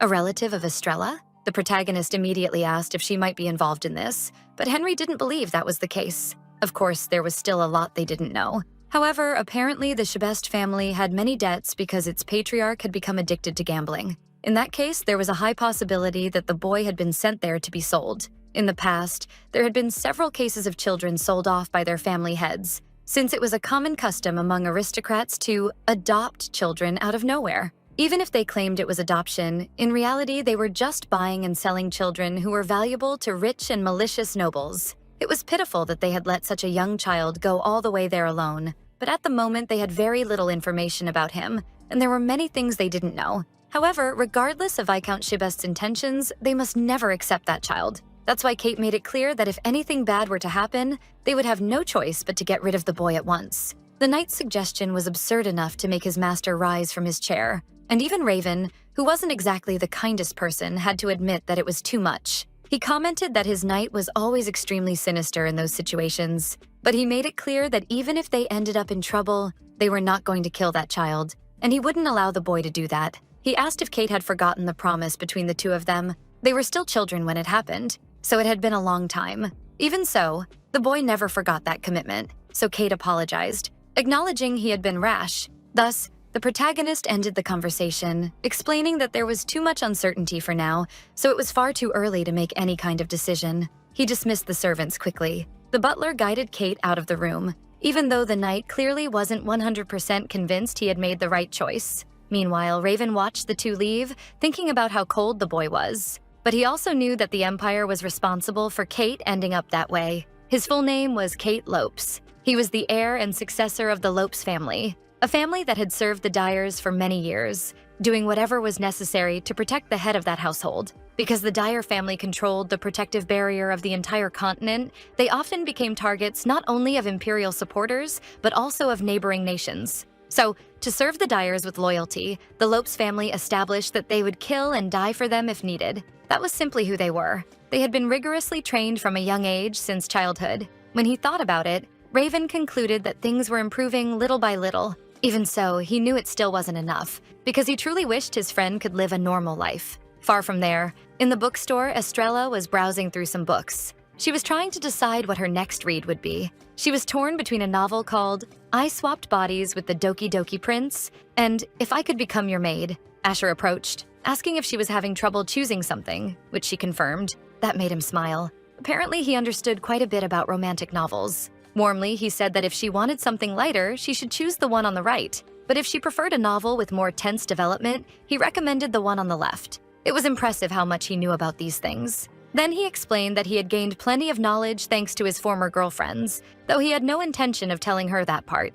Even so, the Lady of Charlene stayed thoughtful for another moment before choosing her book, deciding to take I Swapped Bodies with the Doki Doki Prince. He had seen that behavior a few times at parties, and apparently it had become very common for Estrella. Asher stepped closer, changing the subject a bit, saying he had heard of a very effective method to make someone notice you. He couldn't believe he was actually receiving advice from a single love-starved servant. He knew the woman was beautiful and understood why his captain was worried about that, so he decided to help by explaining that forcing the situation wasn't helping. She could try a calmer approach. He suggested that if Estrella suddenly started acting indifferent, everyone would get curious. It was an unexpected method, one that had never crossed Estrella's mind. She could only remember Raven's words about how he was grateful there were no romantic feelings between them. That day, she couldn't find the words to answer, but now she could explain to Asher that nothing was wrong with her. This made him curious, and he asked whether she had no feelings for his captain. "I don't like him," was what she should say, even if it was a lie, but she couldn't. So she just turned her back, saying the night was wrong. Apparently, he had said something that wasn't his business, so he apologized, saying it was a very indecent question to ask. Trying to redeem himself, he said he knew another bookstore with an amazing section and invited her to take a look. That seemed to cheer her up a little. Maybe books really were her only comfort in that whole situation. As night fell, the little boy found Estrella. He called her name loudly and ran to hug her. She was surprised to see Naru there, returning the hug while not understanding what he was doing in that place. But the boy asked if she had forgotten that she promised she would become his mother, because she said she would formally adopt him if she got married. Definitely not the best way to reveal this to her future husband. And apparently, the boy realized he had said too much, even though Estrella hadn't scolded him. But she didn't reprimand him. She simply patted his head and admitted that she did say that. Before her fiancé could oppose it, the Lady of Charlene told Raven not to misunderstand the situation because it had been an agreement between her and Naru.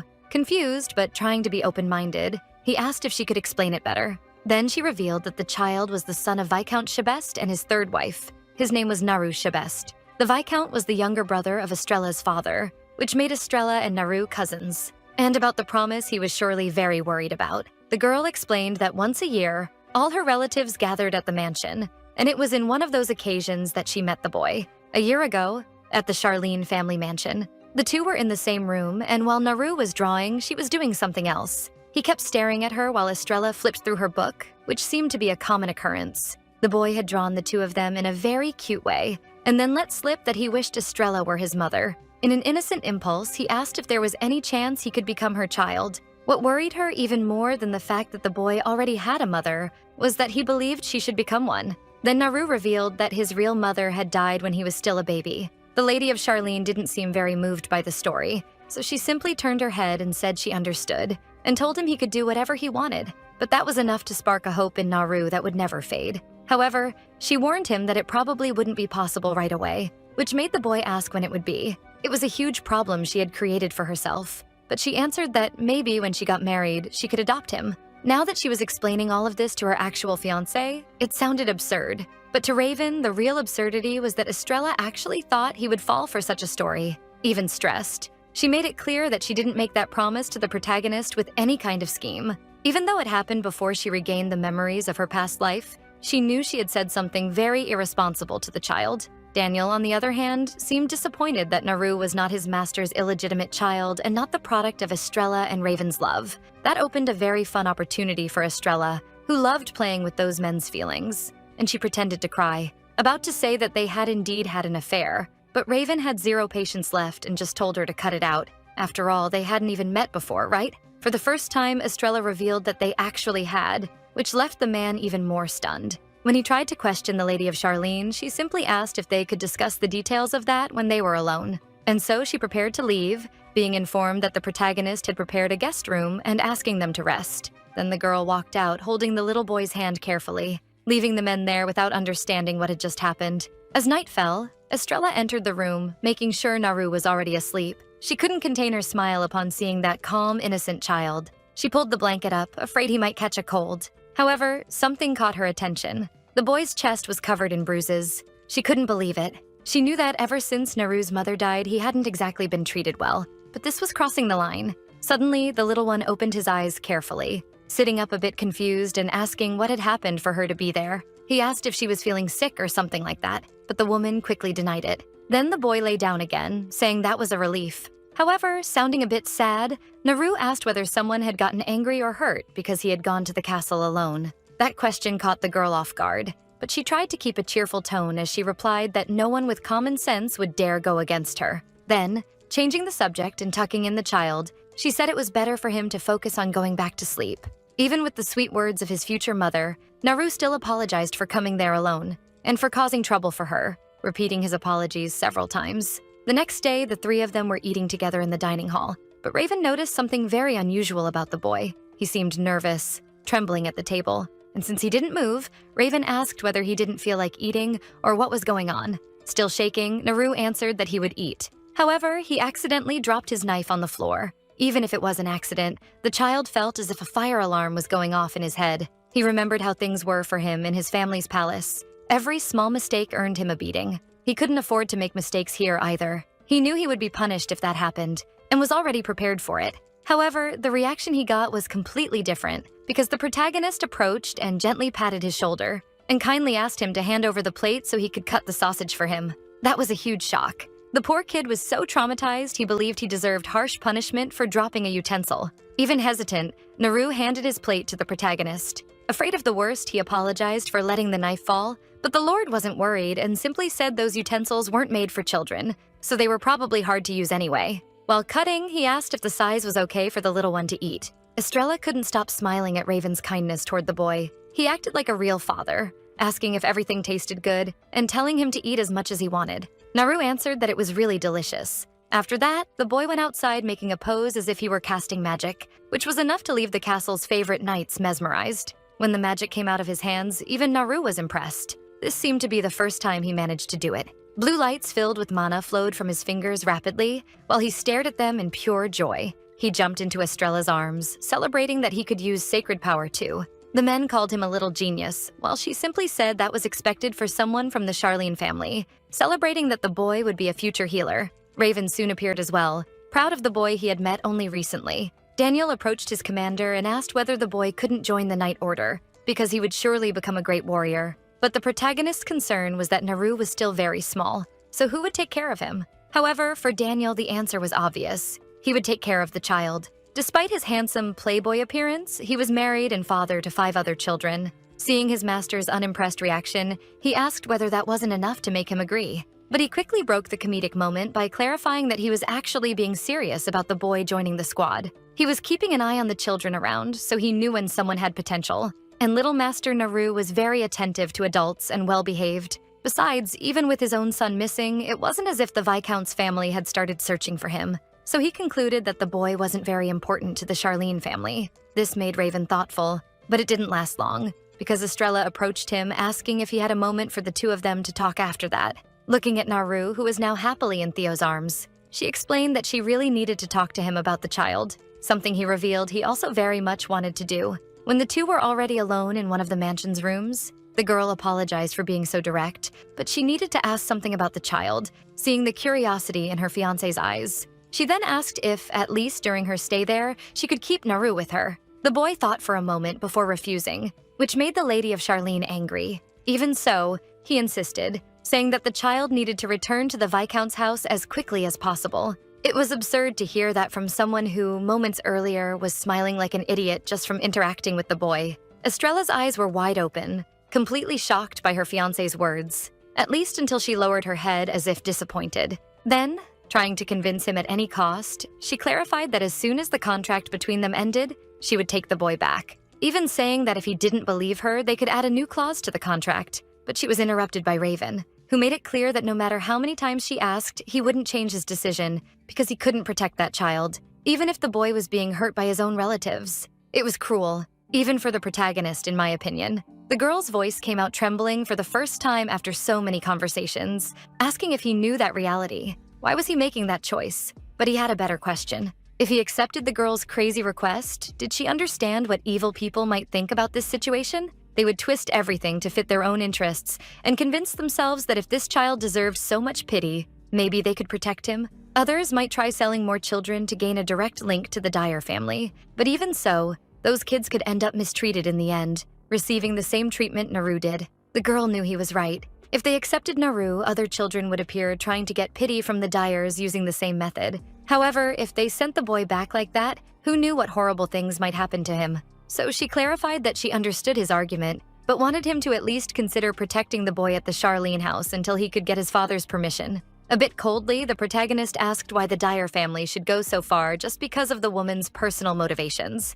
My God, this man is stepping completely out of character. And he continued, reminding her that the two of them weren't a real family. They were only in a contractual relationship. Those words hurt the Lady of Charlene more than she expected. She thought about yelling at him and ending him right there, but chose another approach, admitting he was right and saying she was wrong, apologizing for causing such confusion. After all, at the end of the day, they were just two strangers sharing a house. Even though the door was closed, Naru heard the whole conversation from outside. He knew there was no hope left for him. Later, in one of the garden gazebos, a banquet filled with delicious sweets was served, but the boy looked like he had seen a ghost. He shared afternoon tea with Estrella, who quickly asked what had happened. The little one tried to find the right words, but lowered his head. Then, with a fake smile, he revealed that he really wanted to go back home. That made the girl suspicious. Maybe he had overheard their earlier conversation, so she moved closer gently, explaining that he didn't need to go back if he didn't want to, and if he was worried about causing trouble for someone else, he didn't need to,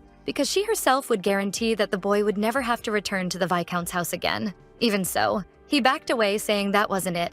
Actually, he was just tired of being there, because he was far from his father, and also didn't have any toys, so it was very boring. It was sad to see a child forced to act like an adult because of Raven's bad choices. However, there he was, insisting that he wanted to go back home and even asking if it was forbidden to do so. The next day, a carriage was prepared for Naru, and the knights said their goodbyes to him, thanking him for having taken care of the little one. Even though he tried to hide it, he couldn't erase those hopeless puppy eyes. But then he stepped into the carriage, which departed, watched by Estrella as if she wished she could go back in time and protect that child from everything. Inside the vehicle, the boy's fake smile dissolved into a flood of tears. He definitely didn't want to go home. He wanted so badly to stay there with all those people he had just met, since they had shown him what it was like to be cared for the first time. But he also didn't want his presence to cause even more arguments. He cried his heart out, trying to convince himself that he was a very strong boy. But deep down, he was only a child and shouldn't be going through that. In the middle of that farewell, Raven was inside the palace staring at a painting of his family from when he was still a child. He seemed regretful of his choices, wondering if he had been right or not. His reflection, however, ended when Henry found him. He had come to inform him that little Master Naru had already left, but the protagonist didn't have much to say about it, or at least didn't want to. However, the butler knew him well enough to realize things were not fine. He tried asking if there was any regret, which confused our boy. So Henry explained that when he first met Naru, he couldn't help remembering his young master, because when Raven was younger, he kept getting hurt trying to protect the servants. Trying to help Raven a little, he asked if the boy understood that it was okay to be a bit selfish sometimes. So he asked if the MC truly didn't want to protect little Naru, making our boy think, before answering, because he felt any reply wouldn't be good enough. Even so, he said he believed he had made the right decision, but the butler insisted. He wanted to know if the feelings Raven said he had were actually true. The boy commented that it was strange seeing that man so sentimental about this issue, joking that he must really be getting old. Then he prepared to leave. But alone with his thoughts, he knew his true desire was to protect that child. However, even if his intentions were good, he wouldn't make a promise he couldn't keep in practice, because he didn't know how long he would live, knowing he would eventually cause problems for everyone left behind once he died. He couldn't leave any trouble for his knights, who had always been by his side, because he couldn't protect everyone. The next morning, in Estrella's room, two maids asked why she was packing her bags. So the woman simply replied that it was because she was returning to her home. That alone was enough to cause confusion between the two, and even for me, because why was she leaving? When the two poor girls fell to the floor, she asked if they were anemic or something, telling them not to worry about her and to rest right there. But that wasn't why they had reacted like that. Still, the Lady of Charlene wasn't going to waste time and explained that she needed to confirm it with Lord Lopes, asking where he was, to which one maid replied that he was probably in the office at that moment. That was enough for the woman to disappear, leaving the two maids stunned in the room. The previous day, she had no choice but to send Naru away, because her fiancé made it clear that the Dyer family had absolutely no intention of protecting that child. But even knowing she was in a terrible position in that whole mess, Estrella would have to act alone, as long as she was careful not to cause problems for Raven and the others. She had to hurry to go after Naru. As mentioned, Kate was in his office signing document after document. When he heard the knocking on the door, he immediately allowed whoever it was to enter, receiving Estrella, who already had her suitcase in hand. The two stared at each other coldly. Before the man asked her to sit, the girl said that since she would be leaving soon, there was no need, and she explained that she wanted to return to her house to stay there for about 2 weeks, and had come to speak with him to make sure that this wouldn't affect any plans of subjugating monsters. to which the knight replied that 2 weeks was an acceptable amount of time. However, he couldn't help asking if the reason she was returning home had anything to do with Naru, and Estrella didn't lie. She simply confirmed it. So he explains that obtaining legal custody of the little one from House Shabest through a formal procedure would be, at the very least, challenging. But the young woman says she already knew that, and if she were truly going to follow that path, it would not be a problem. According to imperial law, minors naturally belong to their parents. So it was impossible to force parents to give up custody of their children just because the environment was abusive, as was Naru's case. But this was a matter only relevant in court because if the Viscount's family agreed to give custody to Estrella without resistance, everything would be resolved with no issues. The Lady of Charlene makes it clear that they would force those monsters to relinquish custody of Naru, no matter what it required. Concerned, Kate asks her to at least be careful when she goes back. However, it might end up being a pointless trip. This catches Estrella's interest. But before he can explain what he means, someone enters the office. Raven. And the scene Estrella sees is definitely unexpected, because there was Naru in the protagonist's arms, as if he had never left the castle. The little boy immediately jumps into Estrella's arms, celebrating. While the woman can't even react, she just stares at her fiancé, completely shocked. So naturally, he becomes the target of questions, especially because he had been against this decision not too long ago. However, Raven explains that Henry's interference had worked. When they finished that conversation and walked away, the man had gone after him quickly and warned that he was going to get involved, but couldn't stay silent, revealing that he had reviewed official documents, and one of them stated that if someone with divine power personally enlisted another person, even a minor could serve, regardless of age or parental approval, and he suggested that Raven had added that clause specifically because of little Naru. After all, until then they had housed the child with no formal consent, and if House Shabest wanted to accuse them of kidnapping, they would have no defense. But if that draft document were approved, they could request custody of the little one without any issue. Of course, only if Raven wanted that. But the protagonist, stubborn as always, crossed his arms saying he knew it wouldn't be that simple, because even if His Majesty approved it, the nobles wouldn't accept it so easily. And those already opposed to House Dyer would see the perfect opportunity to strike back. And if, in the middle of that process, anything happened during the Lord's absence from Dyer Mansion, then Viscount Shabest would have failed to protect everyone under his care. Therefore, as a son of House Dyer, he could not act so selfishly. Henry lowered his head, confessing that it seemed the boy's servants had caused many problems for him. He remembered seeing Raven as a child, covered in bruises simply for defending his subordinates. So now he wanted to make up for it, begging the young man to let them handle something for once. Begging, please, for Raven to trust them and accept their help. It wouldn't be easy. However, the old man brightened, saying they would face anything together. In that moment, it was as if he were looking at little Raven again, who, even beaten up, still smiled, saying he was happy none of the servants had been hurt, and he thanked the now-grown man for his trust. Sometime later, Estrella went with the boy for a walk in the garden, only to be surprised by the presence of the protagonist, who froze the moment their eyes met. But the woman turned away, convinced, and was called by the young man. He couldn't believe what was happening. He had truly been ignored by that woman who, in his mind, should be worshipping him for having struggled so much to help Naru and satisfy her wishes. Before that dreadful incident in the training grounds, Asher was shouting that what they were doing to him was unfair and calling his opponent for hand-to-hand combat. And Daniel, who was his opponent in that moment, teased him, saying the weakling was starting to bark, but Theo interrupted, saying it was better to just finish everything quickly, asking for confirmation from the Demon Lord, who laughed while his cloak fluttered. In reality, the four knights were playing with the mansion's new resident, who was calling himself the terrifying Demon Lord. Playing along, the commander of the 3rd Squadron ran away, pretending to be scared. Inside, Estrella was talking privately with her fiancé, trying to understand if he was really saying that if someone had divine power like Naru, that person could become a probationary member even without parental consent. However, what worried her was whether the Emperor would approve of that. But Raven made it clear they probably wouldn't have any problem with that, justifying that the Emperor himself was eager to train the next generation, so he would approve the idea without a second thought. Even though she wasn't fully convinced, the girl tried to reassure herself that Raven was very close to His Majesty. So if he was saying that, then there wouldn't be many issues. She only asked to speak with Naru alone. Besides that, she assured him she would discuss the matter with her father, so the Shabest family would provide some support as well, something the young man was counting on. Silence quickly filled the room, and as much as the protagonist tried to keep himself contained, silence was not exactly his strong suit, at least not around Estrella, so he called for her attention and apologized for having said so many harsh things earlier.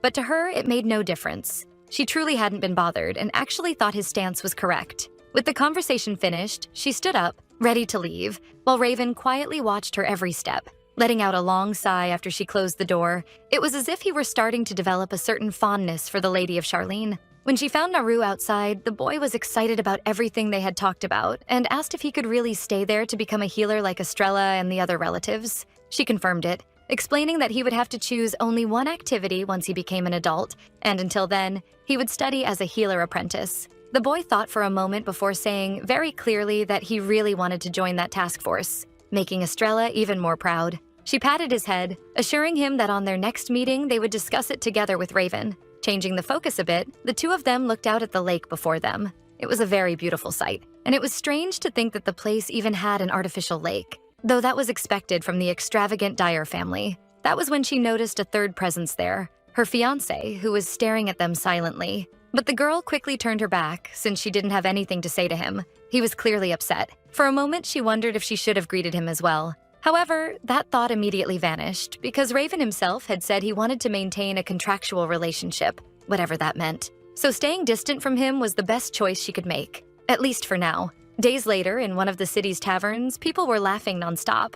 But the protagonist's mind was far from his subordinates. He could only think about Estrella, because it felt like she was deliberately keeping distance from him. She had informed him that starting that day, she would eat only in her room. Later, when he invited her to watch the sunset and take a walk, she simply declined and went on her way. Now, whenever he tried to even touch her, she slipped away from his hands coldly, as if she were more distant than ever. Of course, she said she wasn't upset about anything, but maybe she lied and was still bothered. He could even picture her in front of him, humiliating him, saying that choosing the good of a household over the well-being of a child, and on top of that, being a virgin, was truly pathetic. But at the end of the day, they were complete strangers. He should be happy. After all, he had spent so long clinging to that ridiculous speech about not falling in love and all of that, but now he just felt frustrated with his own decisions. His misery was interrupted by Theo, who arrived asking for help, but Daniel scolded him, saying he wasn't finished with him yet. The poor, innocent soul explained he was tired of hearing all of Daniel's stories about him and his wife,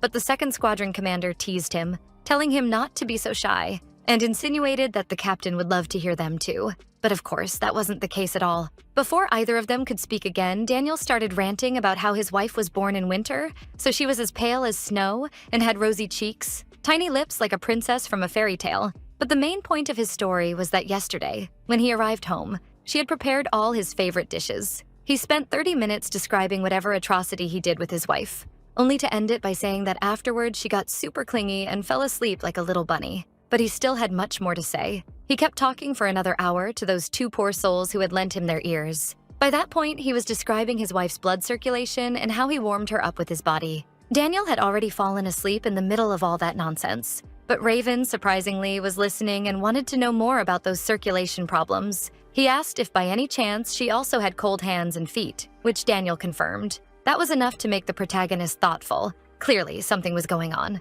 After that, back at the mansion, the young man was carrying a little gift box. He walked back and forth in front of Estrella's room, completely awkward after all. It would be the first time he gave a present to a woman of his own free will, but he had to stop this peak of anxiety when the door suddenly opened, and the girl asked what he was doing there. Nervously, he explained that he wanted to apologize for the situation with Naru earlier that day, and the woman asked whether she hadn't already made it clear that she hadn't been bothered. She didn't even wait for him to respond before walking past him with indifference. But this time he wouldn't give in so easily, stretching out his hand to stop her from leaving. Then he asked why she was avoiding him. Since she said she wasn't bothered, she could at least talk to him. He politely asked for that much. The two of them ended up entering the room to have more privacy to talk, despite the deadly silence between them, and they both tried to break it at the same time. So Raven apologized and asked her to speak first. Estrella thanked him and returned to what he had said earlier to explain that she wasn't trying to avoid him on purpose or anything like that. However, he asked why she had been eating alone in her room. So of course she replied that she thought keeping some distance from him might make the situation more comfortable for him.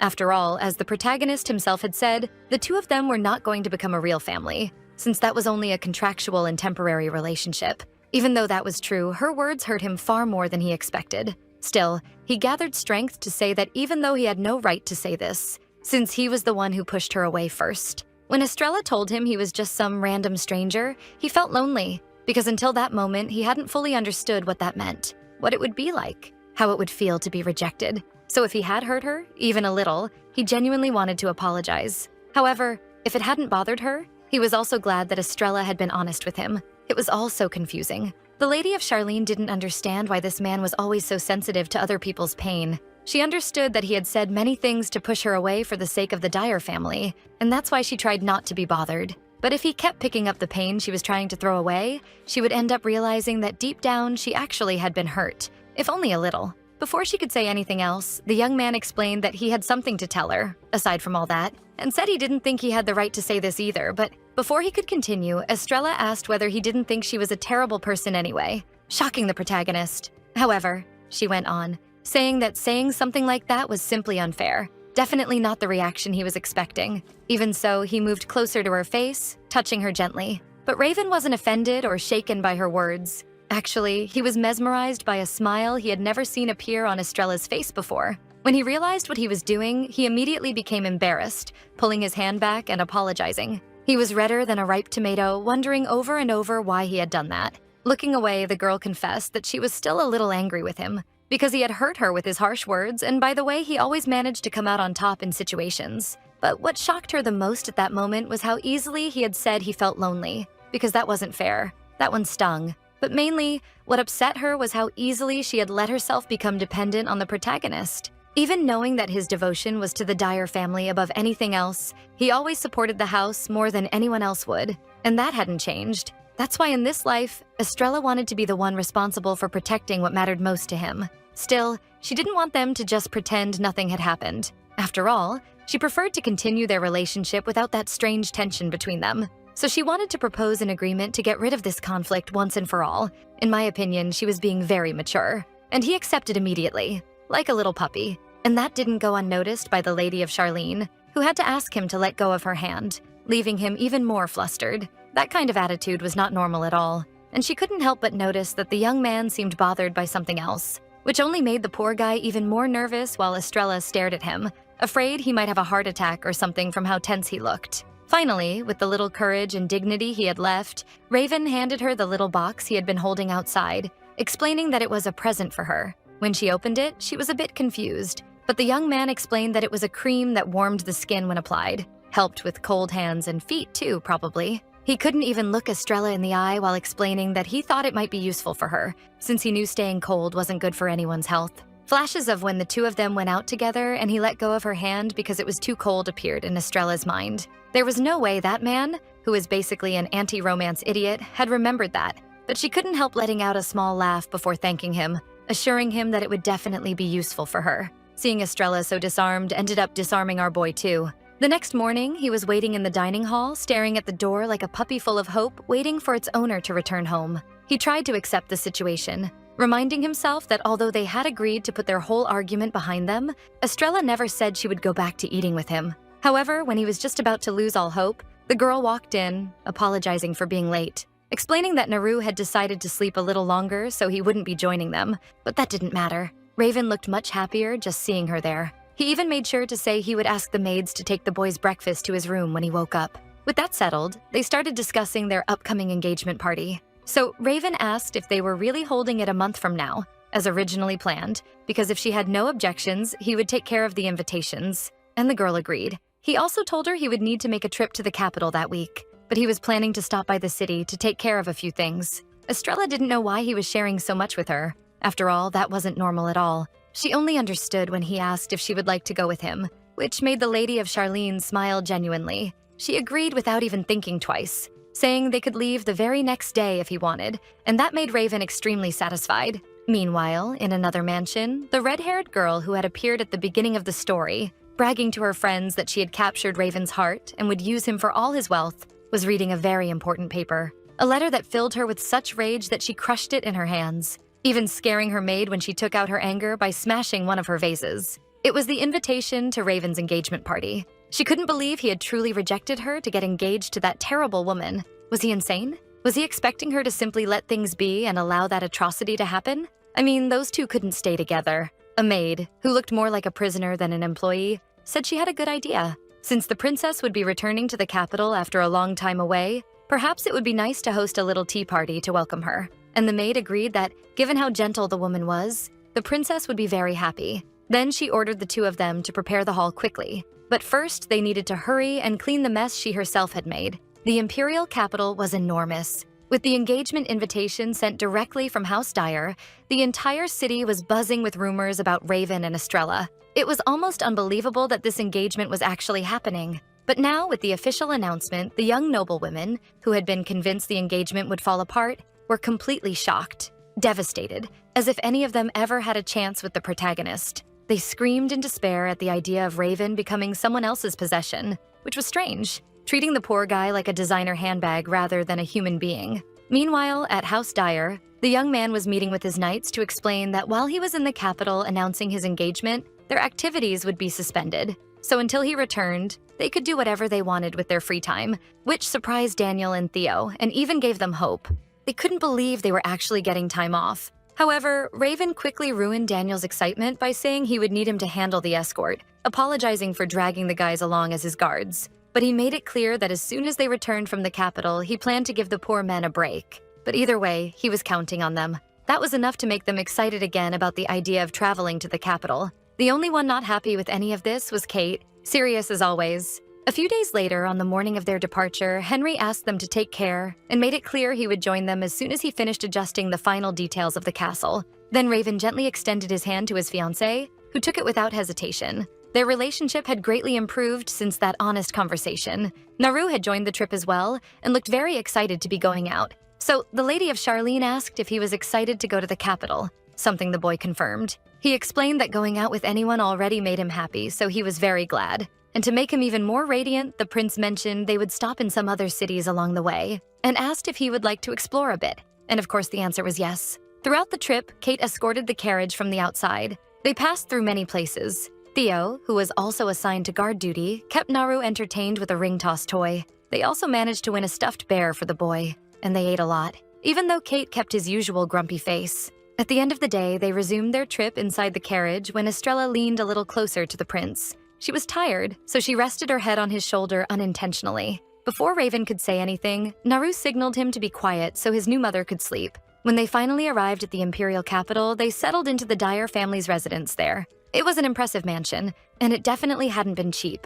Estrella was amazed, because only the Dyer family could afford a mansion like that in the heart of the nation. She usually forgot about this detail when she was around her fiancé, but he was the most influential person in the country after the royal family. The young man noticed her staring at him, surprising the lady of Charlene a little. He apologized for keeping her waiting and explained he would talk more about the mansion the next day, but for now it was best if she rested in her room and recovered from the trip. He introduced Nathan, Henry's son, who was the butler of that residence, saying he would guide her to her room. The young man politely said it was a pleasure to be in the princess's presence, mentioning that his father spoke very highly of her and reintroduced himself. Then he looked at the little boy who was watching him, staring with a certain coldness, which was enough to make the poor kid cling to Estrella and ask if the man was going to eat him. But Raven tried to keep things light, explaining that Nathan had been part of the army, so he might look intimidating, but he was very kind, so there was no need to worry. Trying to ease the mood, Nathan asked if he would like a piece of candy, which immediately disarmed Naru. The mansion was truly a jewel in the heart of the capital. They finally reached Lady Estrella's room. Considering the size of the house, that must have been quite the walk. Nathan explained that Naru's room was right next to hers, and he would show it to him shortly. The girl noticed a small envelope on her table, and the butler explained it was an invitation to a tea party that had been sent directly to her. However, the girl didn't seem pleased. It had come from the Count's household, so it was hard to imagine what their true intentions were. But as a member of high society, she needed to accept these kinds of invitations for the sake of maintaining public relations with other nobles. Everything on the table was perfect, except for the guests, who remained tense. But the woman asked what was going on, staring coldly at the other girls, before showing a cynical smile, as she always did with those foolish people, and telling them to speak freely without worrying. A flashback from 2 days earlier came to mind. The girl had been talking with Raven, surprising him a bit with the fact that she truly wanted to go to that tea party. She had no idea why his reaction was so exaggerated. Even so, she explained that she wanted to know what was happening in high society and was aware she needed to show up at least once before they got married. It was very strange to see Estrella, a woman known for being terrible, going to a party like that. But all the protagonist could do now was feel anxious. So he held her by the shoulders and tried to use every bit of charm possible to convince her to give up on that idea. However, the girl pushed his hand away, making it clear that this wasn't the first time she attended a social gathering alone, and that she had no intention of causing any problems for him, which he quickly clarified wasn't what he was worried about. The truth was that Estrella always seemed very uncomfortable around people in general, so he worried about her well-being. So once again, he tried to persuade her, saying that if she was forcing herself to go because she thought her absence would cause trouble for the Dyer family, she didn't need to do that at all. That reaction surprised the Lady of Charlene, but she soon smiled. He was always so concerned, so she assured him that everything would be fine. But now there she was, in one of the most embarrassing situations she had faced in a long time, and she had already gone through plenty of humiliations at the Dyer mansion. While the other noblewomen chatted, Estrella felt completely out of place. She hadn't been there long and was already exhausted, while the mysterious woman who invited her kept staring nonstop, until she broke the silence, wanting to know if Estrella was enjoying the little party. To which Estrella replied yes, because she couldn't let her real feelings show, even though she doubted the woman believed her. The snake only waited for an opening to say she had been very excited for that gathering. And honestly, she explained that she thought that meeting Lady Charlene in person would help her understand why Raven chose her as his fiancé. That was enough to stop every other conversation in the room. Estrella, in fact, was more bothered by the fact that the girl called her fiancé by his name and not Lord Raven or Prince, which clearly meant she wanted to show how close the two supposedly were. Her friends discreetly supported her. One of them even commented that even as a woman, she also felt overwhelmed by Estrella's beauty, and another reprimanded her, saying she shouldn't imply Raven chose Lady Charlene only because of her looks, and reminded her that this engagement was only possible because of Estrella's local lineage. Estrella was clearly uncomfortable, which greatly pleased the redhead. Suddenly, she brought up a conversation about a young woman they knew, commenting that she had recently gotten engaged, just like Lady Charlene. Her friends, the other rich snakes, laughed while talking about this woman's temper, which supposedly left much to be desired. They even mentioned that many called her a villain, and as far as they knew, her fiancé barely paid her any attention. They kept commenting among themselves how tragic it was for the poor man to have to marry that girl, since with such a terrible reputation, she could never bring happiness to a man, especially in marriage. Estrella ignored their comments while eating her cake because she knew the snakes were talking about her with that little performance, and she was certain it was nothing but jealousy. Even seeing they weren't managing to offend her, one of the girls insisted on knowing Princess Estrella's opinion about all that, and all she did was agree, explaining that she probably would get along very well with that woman. That was definitely not the reaction the girl expected after so much provocation, so she asked what Estrella meant by those words. And Estrella answered that if they were bothered enough to belittle the woman, then they probably didn't like her at all. Following her reasoning, the noblewoman explained that when she didn't like someone, she made sure to destroy that person, guaranteeing that the woman would never even be able to look into her eyes again from the trauma she'd cause, which is why she thought she would get along very well with someone who enjoyed speaking ill of others to their face, and insisted on knowing what that girl intended to do to the young woman who was about to get married. That was enough to pull the ground from under the other noblewoman, who stumbled over her words, only to be interrupted by Estrella offering her help if she wanted. After all, everyone knew, right? Everyone knew she was known for being a terrible woman. Both snakes trembled, defeated at their own game, and now Lady Charlene was insisting that they shouldn't go quiet now. Quickly, one of them stood up apologizing, explaining that she wasn't feeling well and would need to leave, turning her back before Estrella could say anything to keep her there. So Estrella continued sipping her tea with unshakable calm, while the other woman glared at her. Her plan had completely fallen apart. Luckily for everyone involved, time passed, and the woman bid farewell to her host, saying she had had a wonderful afternoon, while the other kept up her performance, thanking her for making time to come despite such a busy schedule. The tension between them was obvious. However, a commotion caught their attention. Some people were commenting on the presence of Lord Dyer, who, for some reason, had gone there, majestic as always, with the same cold gaze, until he met Estrella's eyes. She looked at him with her usual expression, but he immediately opened a magnificent smile. He knew exactly how to make it seem like he was truly in love with Estrella. When the MC approached, Estrella asked if he had gone there just to pick her up, which he confirmed, explaining that he was very worried about how long she was taking. And without even acknowledging the other woman present, he asked Estrella to hurry so they could leave, requesting permission from all the ladies there, who then realized that the rumor was true. But the redhead didn't know what rumor they were talking about, so one of the nobles explained that there had been talk in the capital that the protagonist was actually in love with Lady Charlene. In the end, that was exactly what they looked like to anyone, an affectionate couple, since Raven was all smiles whenever he appeared with her in public. The woman clenched her fists in rage. She wouldn't forgive that. and she wouldn't give up either. She would find some way, no matter what, to make Raven hers alone. At night, in the Capitol Mansion, Estrella's reading was interrupted by knocks on the door. It was Raven, and she immediately asked what had happened. A bit awkward, he invited her for a walk because there was a very special place only he knew, and he wanted to take her there. That invitation alone was enough to make her blush, and without thinking twice, she accepted, interlacing her fingers with his, and being surprised when the protagonist pulled her by the waist, asking her to stay closer. Something she accepted without hesitation. After all, this was the man she loved. A little before that, Raven had been enjoying the tea served by the butler, who said he had had a long day. He was exhausted from all the paperwork since it seemed endless. Then Nathan changed the subject a bit, saying he'd heard there would be a meteor shower that night, suggesting the master could invite Lady Estrella to watch it. It wasn't his style to do such things, and he was only interfering because his father had tasked him with creating a romantic atmosphere for the couple during their stay in the capital. But even though the butler's idea was great,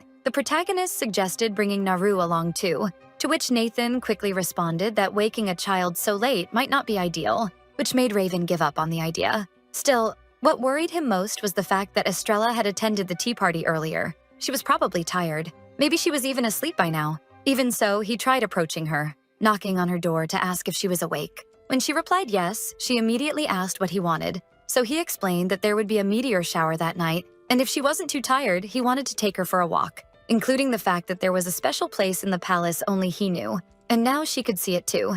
The girl took his hand, accepting the invitation gladly. But what her fiancé did next was surprising. Raven gently pulled her close, into a tight embrace. Except the magic didn't last long, because the Lord explained that he would use teleportation magic and needed her close. After all, it could be dangerous if anything unexpected happened. Even so, Estrella nestled comfortably into those massive arms to savor the moment, and the two vanished into the air, reappearing gradually in the middle of a forest. The girl was enchanted by the place. There were beautiful flowers, and the sky was more stunning than ever. She couldn't help but comment that it looked like something out of a fairy tale. Raven was happy that she liked it, because it seemed to be a very important place to him as well. He soon explained that it was one of his favorite spots in the capital, but there was another point he wanted to take her to that night. They would watch the stars from there. Like a true knight, our boy used his coat to cover his future wife, explaining that even though it was summer, the night there was still cold, so it was best to dress warmly. Estrella thanked him. She had never felt so cared for,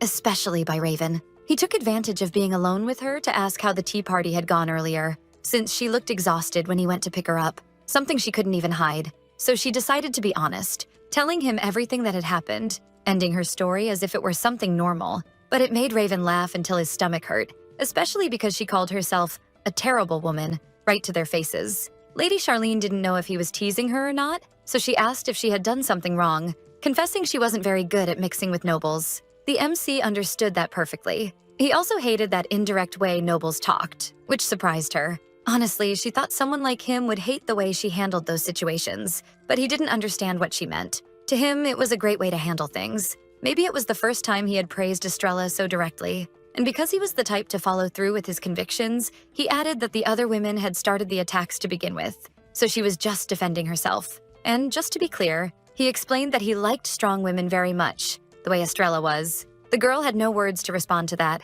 Maybe it was the biggest surprise she had had with her fiancé lately, but she took the chance to tease him, asking if that meant he liked being put in his place. The protagonist froze, mouth open, before saying, "That's not what he meant." But Lady Charlene insisted it was kind of what he meant. The boy broke into a cold sweat at that tease, but he used the moment to open up, saying that it wasn't uncommon in his country, but his parents had a terrible marriage. Every time his father found a new mistress, his mother became the subject of the entire kingdom, turned into a laughingstock. But she never protested. She endured all that humiliation in silence. He remembered the time she slapped him in the face in one of her fits of anger because of the rumors, when Raven was still a child, too young to understand why he was being hit, since that has no justification regardless of age. Even grown, the memories couldn't be erased. And Estrella seemed to see his soul in that moment. She even pitied her fiancé, without fully knowing why. He took a moment to realize she was looking at him, and even when he met her eyes, Estrella didn't look away. It was almost pity. He tried to lighten the mood,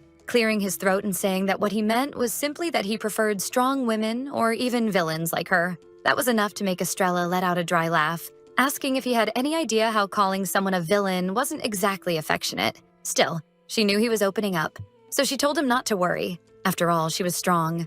That's why she could protect him too.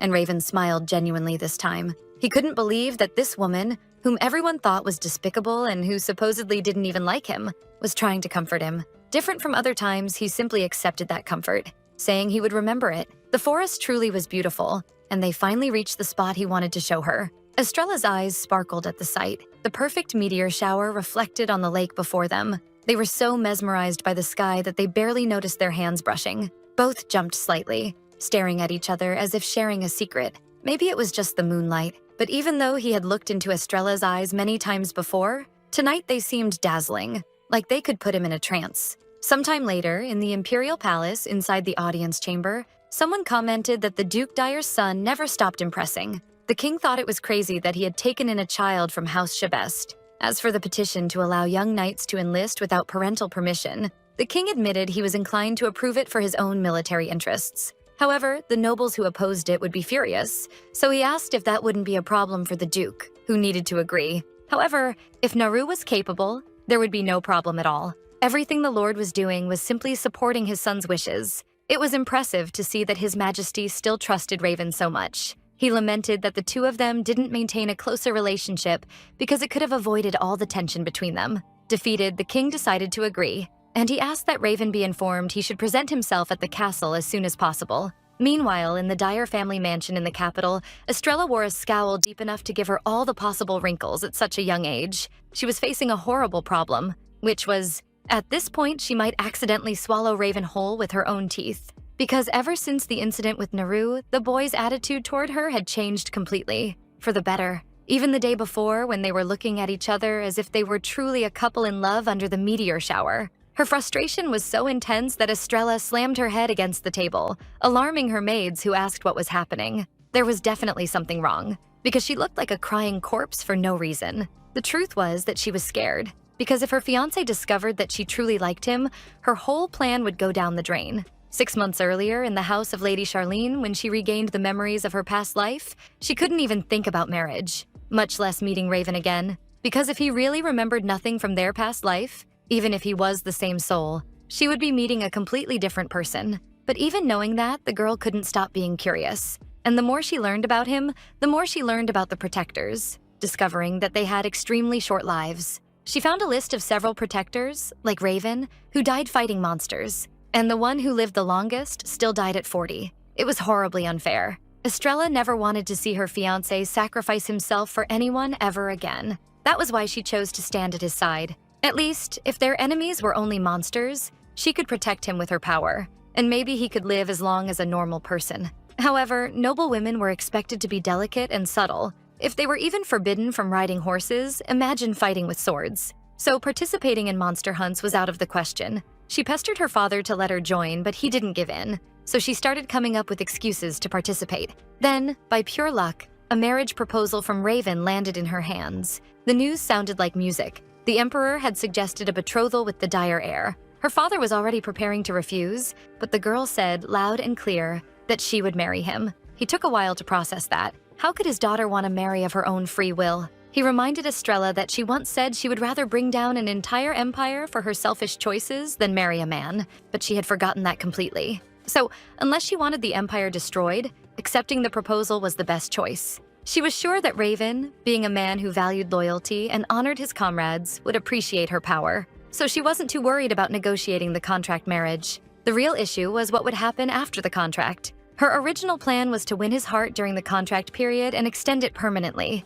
Plan B was to prove she was useful and remain with the Knights as their healer even after a divorce, and then make the MC fall in love with her. Those plans sounded brilliant in her head, but now she knew that if the protagonist discovered her true feelings, Estrella would be kicked out immediately. She snapped out of her trance when someone called her name. For her luck, or misfortune, there was Raven, as stunning as ever, worried because the maid said she was acting strange, and he wanted to know if she was all right. But all Lady Charlene could focus on was that sculpted chest beneath his shirt, and those pants that fit him almost too well. Honestly, I have to agree. His worried expression was almost touching. She felt warm inside when she replied that everything was fine. She could drool right there. He looked more seductive than ever. When he noticed the small bruise on her head, he rushed over in a panic, asking if she had hit it somewhere. Of course, she wouldn't admit she had done it to herself on purpose, so she just said it was an accident. But the boy stepped forward immediately, ready to cast a healing spell on her. telling her to stay still.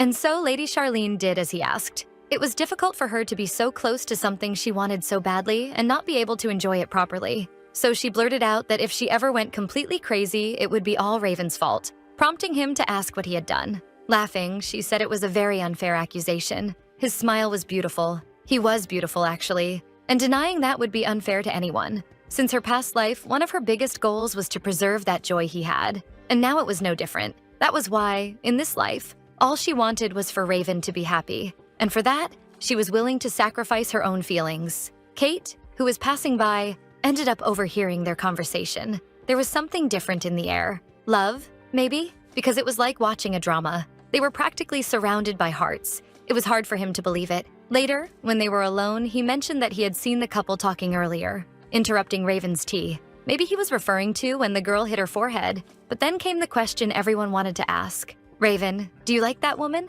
Even later, in his chambers, the MC couldn't forget the conversation he had with Kate. He remembered the night asking if he truly liked Estrella. Honestly, when he heard the question, he began thinking about how different things might be if he weren't a protector. But he was too realistic to pretend that was anywhere near possible. He opened a book that described his role. Protectors held an immeasurable amount of divine power and strength. They were symbols of heroism for the Empire. At least, that was the public perception. But in reality, those whose mission was to sustain the protective barrier were sacrificed. Just like him, other protectors who received the mark at around 6 years old all died in their early 20s, without exception. And this fact was only hidden because all their power came with a secrecy spell, meaning that even if the boy wanted desperately to ask for help or confide in someone, he physically could not speak the truth to anyone. His seizures grew worse over the years, just as the record said they would. And if this was the same case, it meant our boy didn't have much time left. He didn't even know if he would survive another year. So he had to face the fact that for someone like him,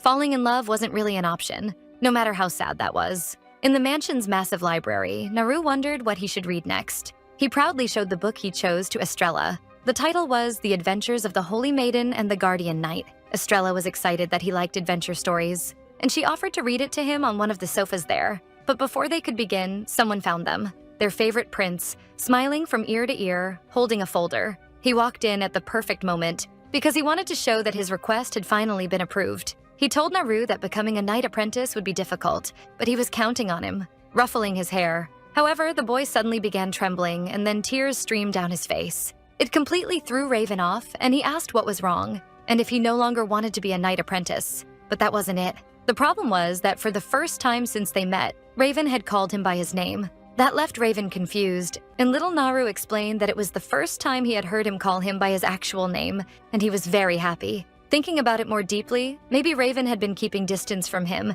even without meaning to. So he picked him up, smiling, and said that from now on he would call him like that as much as he wanted, so he needed to stop crying, apologizing for not doing it sooner. Lady Charlene teased him, saying that just a simple apology was a little too cold, suggesting that if he really wanted to apologize, he could grant Naru a wish. Our boy agreed she was right, so he asked if there was anything the little one wanted. And shyly, Naru said there was a book he really wanted Raven to read to him, the one Estrella was holding. To his surprise, the protagonist reacted very positively, coming closer and saying he would read it as much as Naru wanted. So he settled in the library and began telling the story of how the Holy Maiden didn't defeat the Demon Lord, but instead became his friend. And after protecting world peace, she and the Guardian Knight who traveled by her side lived happily ever after. And so the story ended. The little boy loved it, and he was already ready to grab another book, running off and leaving the two adults alone. Estrella stared quietly at the book cover while Raven seemed satisfied with that child.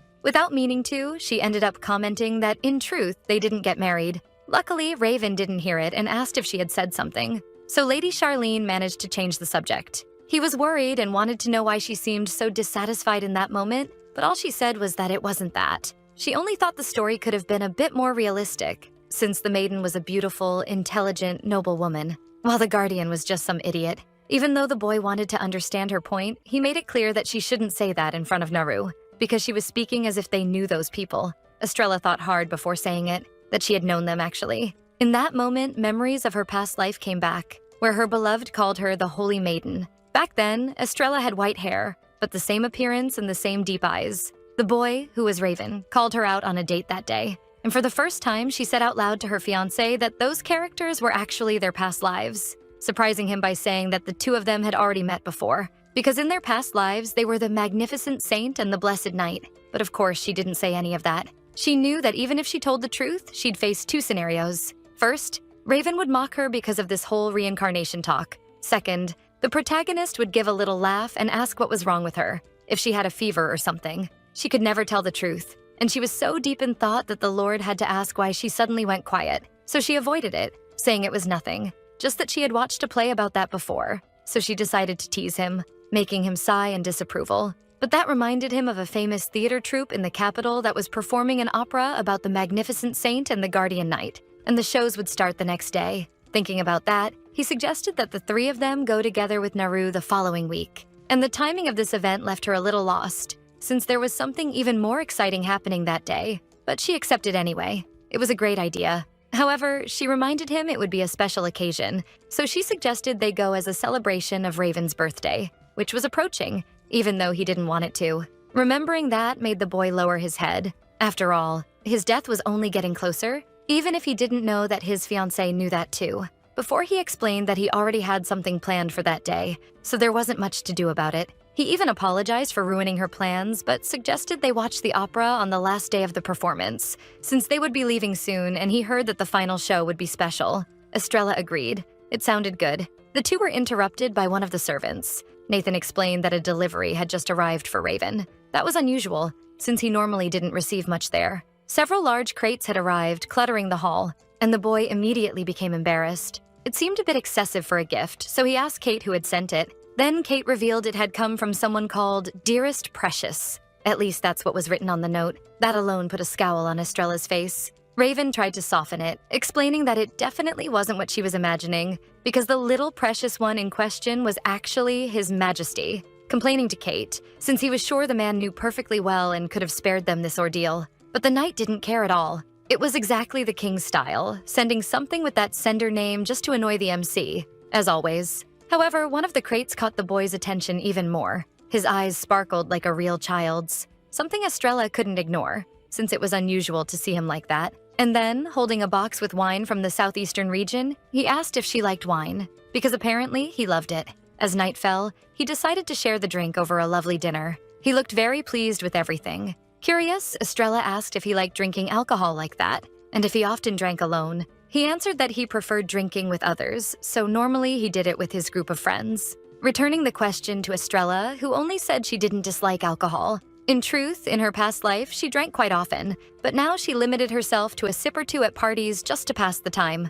Honestly, she didn't even know how much she could drink in her new body without getting sick. However, a single sip of that wine was enough to change all her opinions, because it was very good. And Raven smiled, revealing that it was his favorite wine. Being sincere, he said he was very happy that Estrella liked it as well. It didn't take long before the bottle was going back and forth between them, and the girl became a little tipsy, even taking the poor man's shirt off. He didn't know how the situation had reached that point. He didn't even bother with a cup anymore, drinking straight from the bottle. But when the drink was gone, the girl, still slurring a bit, said she wanted a little more, being scolded by the protagonist, who suggested it was maybe time to stop.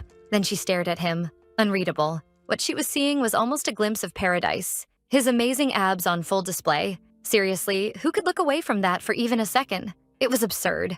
And when she let that comment slip out, it only confused the boy even more. And since alcohol steals every ounce of dignity a person has, she simply said that with such a tempting body right in front of her, it was hard not to jump on him, which was enough to leave the Lord completely disoriented and the girl immediately dying of embarrassment. Even so, she couldn't hold back and said she always thought that way. But the way he acted, so flustered, was too much for her to handle, hinting that he definitely knew what he was doing. So, clumsy and emboldened, Estrella leaned in, touching those strong shoulders, ready to pounce and swallow the boy whole. However, he asked his future wife to stop. He was extremely flustered, red like a tomato, and asked her to step back. But that's not what she did. No, she did exactly what all of us would do right now. She touched him. Her happiness was almost instant. However, the boy couldn't handle it anymore. He pinned her underneath him, holding her arms, which, in my opinion, is not exactly the best way to reprimand someone who's obsessed with you. He said she was way too drunk and careless, explaining that even if she thought she hadn't said anything extreme,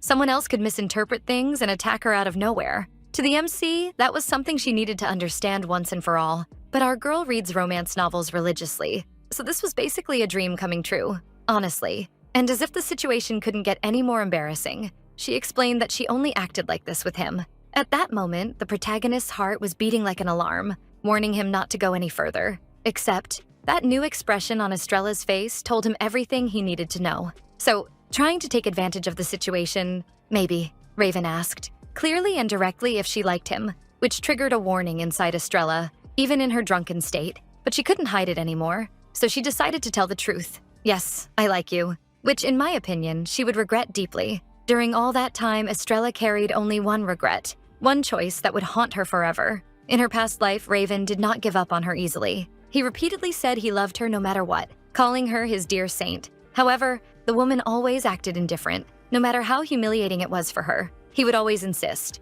asking if she was ignoring him again, and teasing her by saying he knew she liked him, even though Estrella always made it clear she didn't like Raven at all. Even if she acted mean, the boy only laughed and carried on. It was obvious that his love for her was always there. He never needed to lie or trick Lady Charlene because of it. Every time he said he loved her, he meant it wholeheartedly. One day, when they were alone in the garden, he swore he would protect her even if he had to give up anything. And then he kneeled and asked her to marry him, to which she replied that he could do whatever he wanted, showing she had absolutely no consideration for him. In truth, Estrella was terrified of trusting anyone, and that was why she never managed to reveal her true feelings to the protagonist. So she was certain she was being punished in her new life. In her past life, however, she was shocked when Raven asked them to divorce, with the excuse that he had found someone else he was truly in love with. For some reason, Estrella didn't seem disappointed or surprised. If anything, it felt like she had been expecting it. So Estrella turned her back, saying it was fine, wishing that the boy would be happy,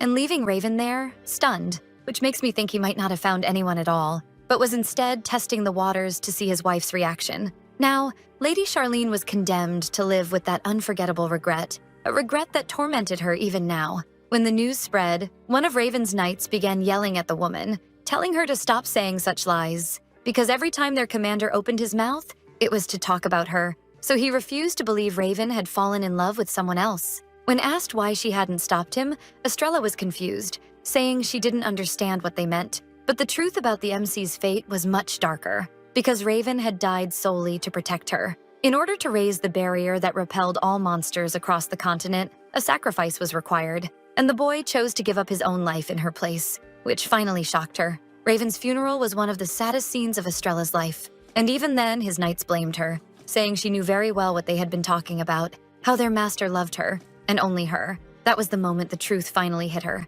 She collapsed to the ground, not knowing what to say, because while Raven was alive, she had never once managed to tell him she loved him, even though he showed her so much love. Now, every moment he ever confessed his feelings to her flashed through her mind like a horror film. Her hands trembled, and she couldn't even speak to herself, so she let the tears flow while she screamed in despair. In that moment, she realized coldly that there was no turning back. She wished she could apologize, deeply apologize, because the only regret she took to her grave was that she had never been able to tell the boy she loved him. So she made herself a promise. If they ever met again in another life, she would remember all of this. And that was exactly why she refused to deny the fact that she loved the boy who was now hovering over her. The lady, completely drunk and vulnerable, asking her that question. Of course, it was a tense moment, but she would not break her promise. So she confirmed it, even though this left Raven shocked, because never in her life. The next day, the girl was in her room with the worst headache in the world. She didn't remember being so weak to alcohol, but now she was deeply regretting it because thinking back,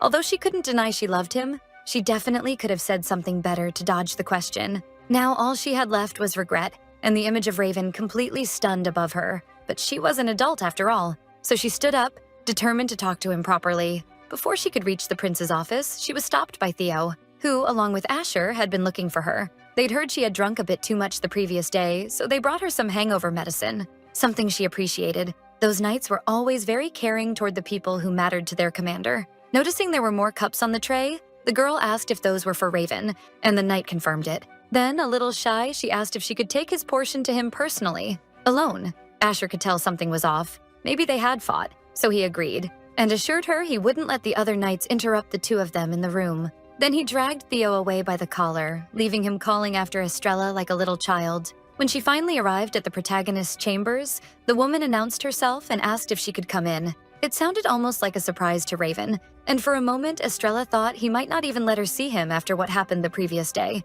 but she couldn't back out now. So she opened the door slightly, explaining that she had brought something to help him with the hangover, something that brightened his expression a little as he thanked her for the gesture. The awkward silence between them was unmistakable, but for better or worse, it was Raven who decided to break it, bringing up the previous day, because he wanted to know whether his fiancée remembered clearly the things she had said to him. And that's where we're stopping today, because honestly, this romance is getting out of control in the best possible way. I mean, Estrella confessing her feelings while completely drunk, Raven looking like he just saw the heavens open above him. These two are one emotional disaster away from finally kissing for real, and I'm here for it. Do you think Raven is already in love and just pretending he isn't? When do you think these two adorable idiots will finally admit everything's sober? Tell me your theories in the comments because I'm dying to know what you think. This series is called I've Fallen for the Empire's Greatest Villainess, and today we went all the way up to chapter 25. If you enjoyed the recap, don't forget to like the video, subscribe to the channel, and hit that little bell so you don't miss the next episode of this chaotic love story.